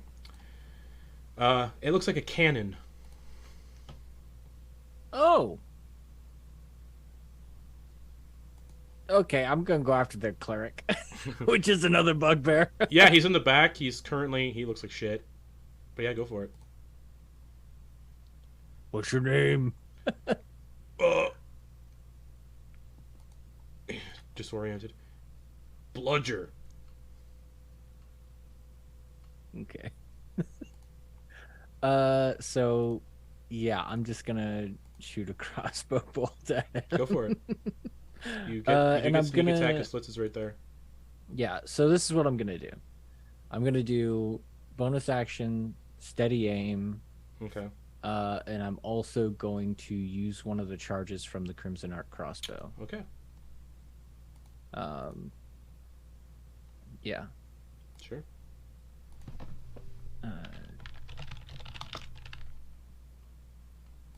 Natural 20. Oh fuck. Okay. Okay. So So the 2d6 lightning damage, additional lightning Let's, damage is also doubled. yeah. Sneak attack is doubled.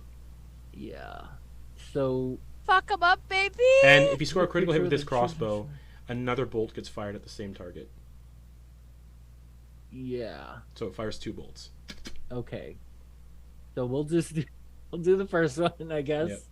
And the extra Having bolt has its bugbear and the claw. extra bolt has its own attack roll, but doesn't count as an extra attack. Okay. Yeah. All right. So first things first, creature hit with a supercharged shot must succeed on a DC 15 con Yeah. save. Well, roll the damage first, because we'll see. He has to take the damage first to get to that point. Okay. It might not matter. It probably won't matter. When a supercharged shot hits a creature, the lightning Yeah. from the bolt arcs out to any creatures in 10 feet. Okay, so yeah, we'll roll these 4d6 that'll hit everything, Yeah. including the Ulv. No, because it was on a creature. Okay. All right, so starting this off with 11. And that's for the arcing damage. Yeah, Okay. 11 arcing damage to those 3. Or no, those. It would hit. Is it creatures? A creature? No. Yeah, it arcs out at any creatures within 10 feet. Okay. Thank you. All right. So it wouldn't work against. Okay. No. And then. Right. Is there a stunning thing? Oh, right, paralyzed thing. That's only the single guy that got. Yep. Okay, so let's do the actual damage now for this guy. And it was 11 that arcs out. Yeah.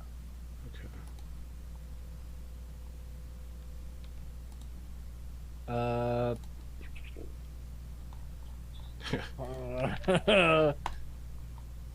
orc is very conscious. That's 69. Nice damage. He had 13. Nice. He had 13 hit points. There's no way to do this non-lethally at this damage and everything Yeah. else. So how do you want to do? How do you take out that healer in the back? I mean, it's another bugbear. He's pretty good at shooting bugbears. Okay. So he just collapses in the back. Alright. Yeah. Excellent. And you said another shot gets fired? Yeah, at the same target. Another. So another bolt just hits the corpse. Oh, okay. So we'll Yeah. just okay. Technically gives you 2 attacks if you get an at 20 on it. Okay. Yeah, the second bolt just hits the corpse, causes it to Yeah, briefly like twitch because it's lightning. Yeah. Yep, I did not want him to use that cannon on us. So. Yeah, fair. The cannon sucks. All right, that'll bring us to Ricky, who's driving. Right, okay. Ooh, they're catching up. All right, we're gonna just zoom after we're gonna zoom after Quoin and Kenna here. Sounds good. So back to the calculator. We could Zoom. just plant up in that spot and just Take out block the it. others. Okay, I think I gotta go. There's also someone that says "fuck it" and decides to crash into you guys. Yeah. Yeah. Okay, here's 120. Witness me. Okay, I'm gonna go the long way around. That's Fair. 45. That's another 20. And then straight ahead. 45. I can get 10 more feet.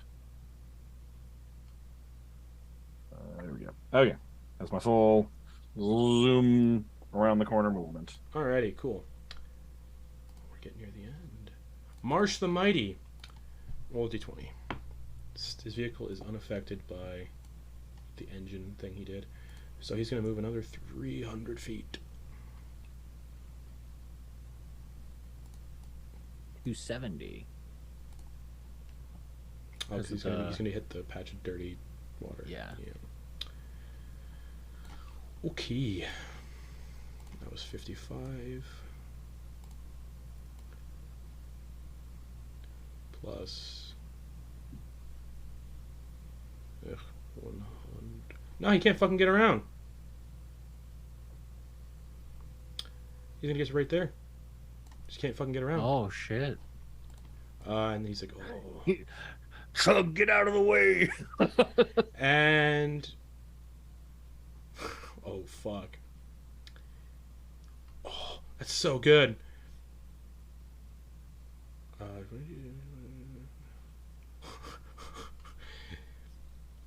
I don't know if that would work. He's gonna cast. He could just cast darkness on your Ulv, and just. But instead, he's gonna pull out the black powder rifle that he's got. Oh no, he uses action to drive. Never mind. Can't do shit, but he does heal, so that's fine. This person's gonna use 30 feet of their movement to run back towards their car. They're so out of this race. There's no way. Yeah, they get to it. Like, they get within 10 feet of it. So, yeah. No, within 10 feet, so they'd be there. Yeah, they're fucked. Cool. Dax, as a passenger, I assume you're not doing anything. If you got anything you can think of, we're near the end of the race. No, just go, Ricky, go! Okay. Just cheer him on. Kenna is gonna fucking keep going We're gonna hit the nos. across the treacherous terrain. That's a Das. that's a food item. Across the treacherous, like narrow ice walkway. So that's 300 feet. Yeah. So that's gonna be 100. That's 100 there.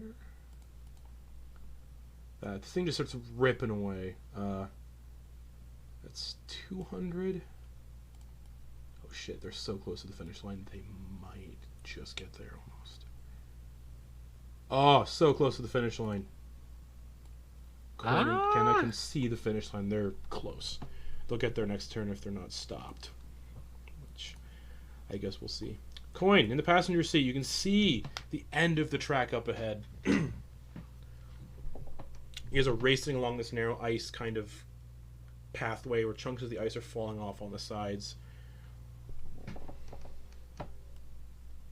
I guess I'm gonna ready an action to fire a harpoon if we fall off either way to keep us Oh, the harpoons don't have on any the ropes. track. They're just the harpoon. There's no rope tied to them. They just get shot out. All right, then I am gonna aim at like keeping it kind of tilted up to like if anything's falling towards us to try and impact it before it hits us. I get that this is a wild Sure, thing I'm yeah, you doing. can totally but do it's that. something. Yeah, sure, why not? Just trying to get ready. Yeah. This dude needs to make another death save. The gnome in the back of Marsh's vehicle. Natural 20! He's up with 1 hit point. Uh-oh. Andy gets a turn because it was a nat 20. And he's got the cannon. No, he doesn't He's get got the cannon. the lava Magma thrower. thrower, which recharged. Yeah. So he's going to aim it and say, fuck this shit! And 30-foot cone of lava.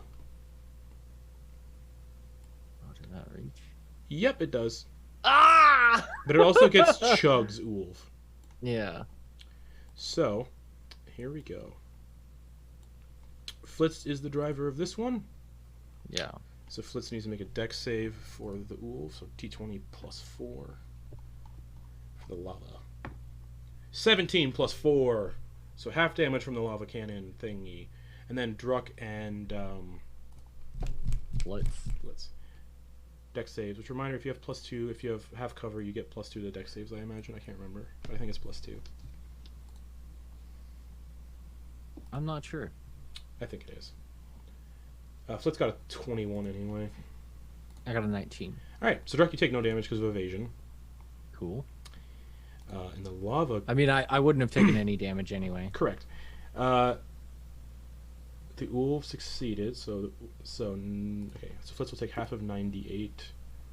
And the Ulv takes half of 98 as well.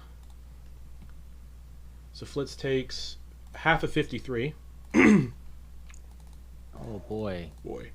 So Flitz takes 26 fire damage. Oh my god.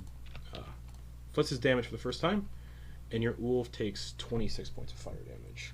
Uh-oh. Uh-oh. Yeah. Uh-oh. It's guys- explo- Which one are you guys on? explosion time. You're number 1.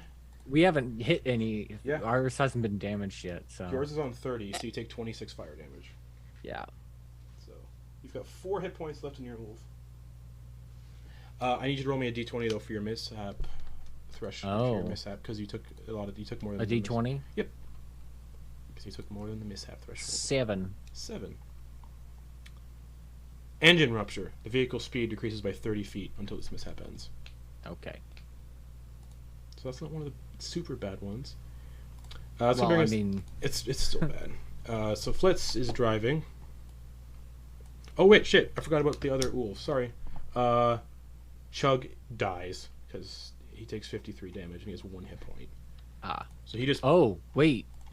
and he dissolves into nothingness in his driver's seat. But also their thing would have exploded. Well, we'll see. The Ulf has to make a dex save still. Oh no, he dies, so he can't maneuver it anyway. And if there's no driver, then the thing that's happening at the same time. 9 plus 4, 13.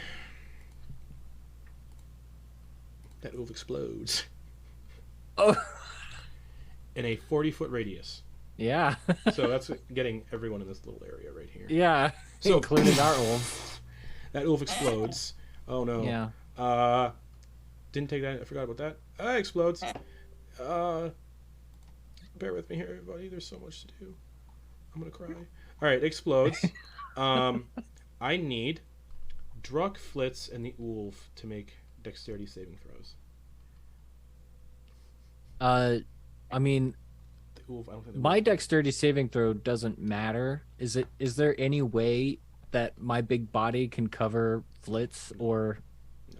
anything? No. It's an explosion. Yeah. Flitz.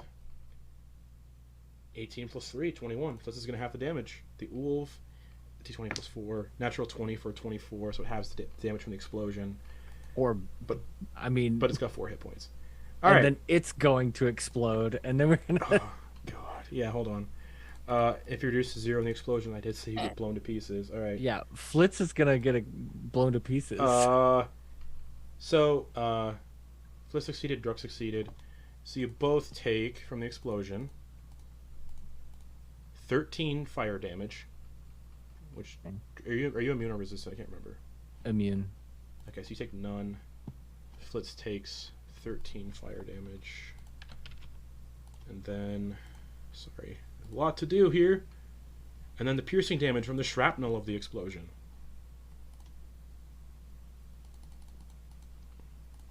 Druck, you don't take any, of course. Flitz takes 10 from the explosion. So Flitz, this is still fine. From that first explosion. Vehicles in an Ulf when it explodes have disadvantage. Yeah, marshes would probably explode from that damage too. We'll see. So that Ulf is just gone. There's no one else in that Ulf. That one explodes. Your Ulf explodes. Yeah.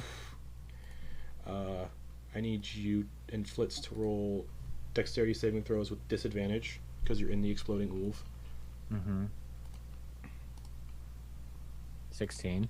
Succeeds. 7 for Flitz. Okay. So Druck doesn't take any damage from the explosion again.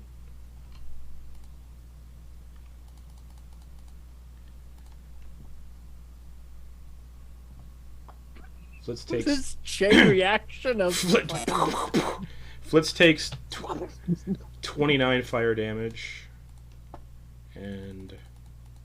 a piercing... I think Canada get hit with the piercing damage because they're vulnerable to piercing. 23 piercing damage to Flitz. Flitz is still up with 20 hit points. So your Ulf explodes. Yeah. Sorry, guys. Which Oh, also shit, deleted. damages. Yeah. Which also damages Marsh's Yeah. Ulf. So- like so Yeah. that's like So Marsh- two exploding. Yeah, 2 things. explosions happen. There could be a third. Marsh needs to make 2 dex saves for both explosions because I haven't done that yet for him. Fails the first explosion, and just to see, fails the second explosion. Oh, fuck. Marsh, no. The first explosion was...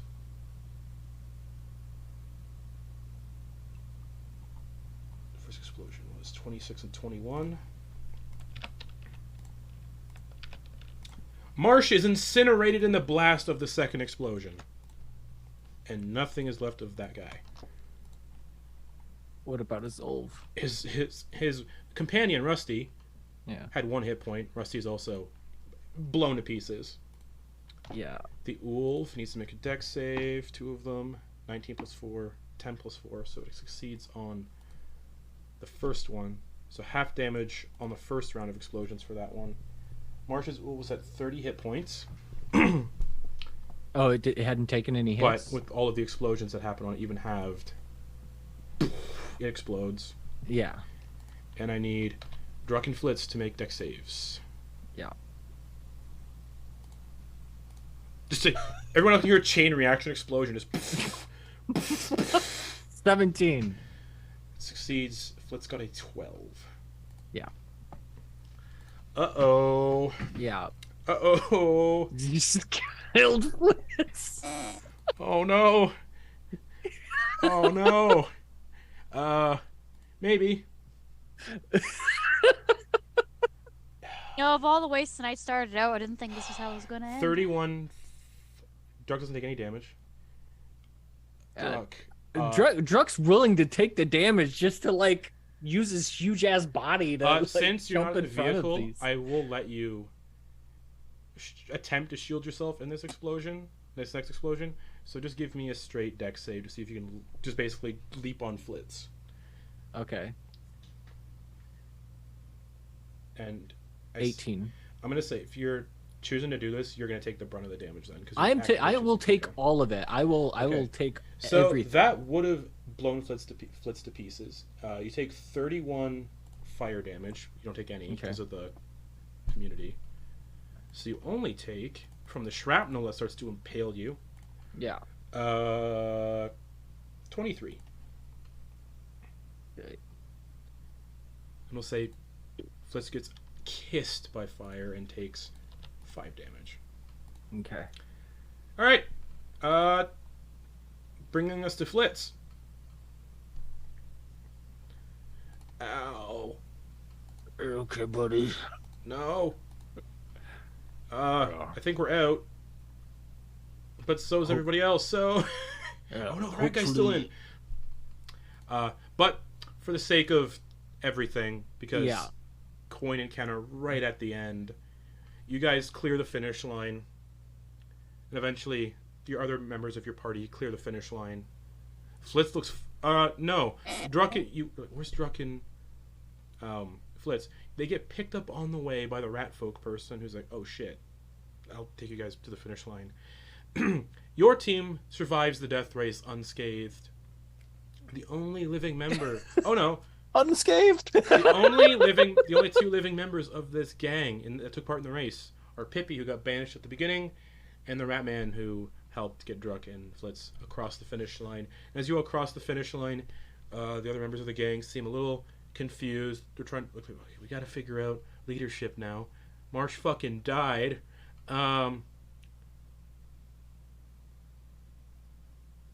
I mean, I realize this is kind of a glass houses situation, but I think that the snow scrapper is yours to take back. And with that, that's where we're going to end the session for the week. All right. Ricky was just gonna say, if you're gonna race in a death race, maybe prepare to die. But Set up a will. that's what we're gonna do. It. That's it. The race ended. Flitz almost died, horrifically. But That was insane. that's Just the chain reactions of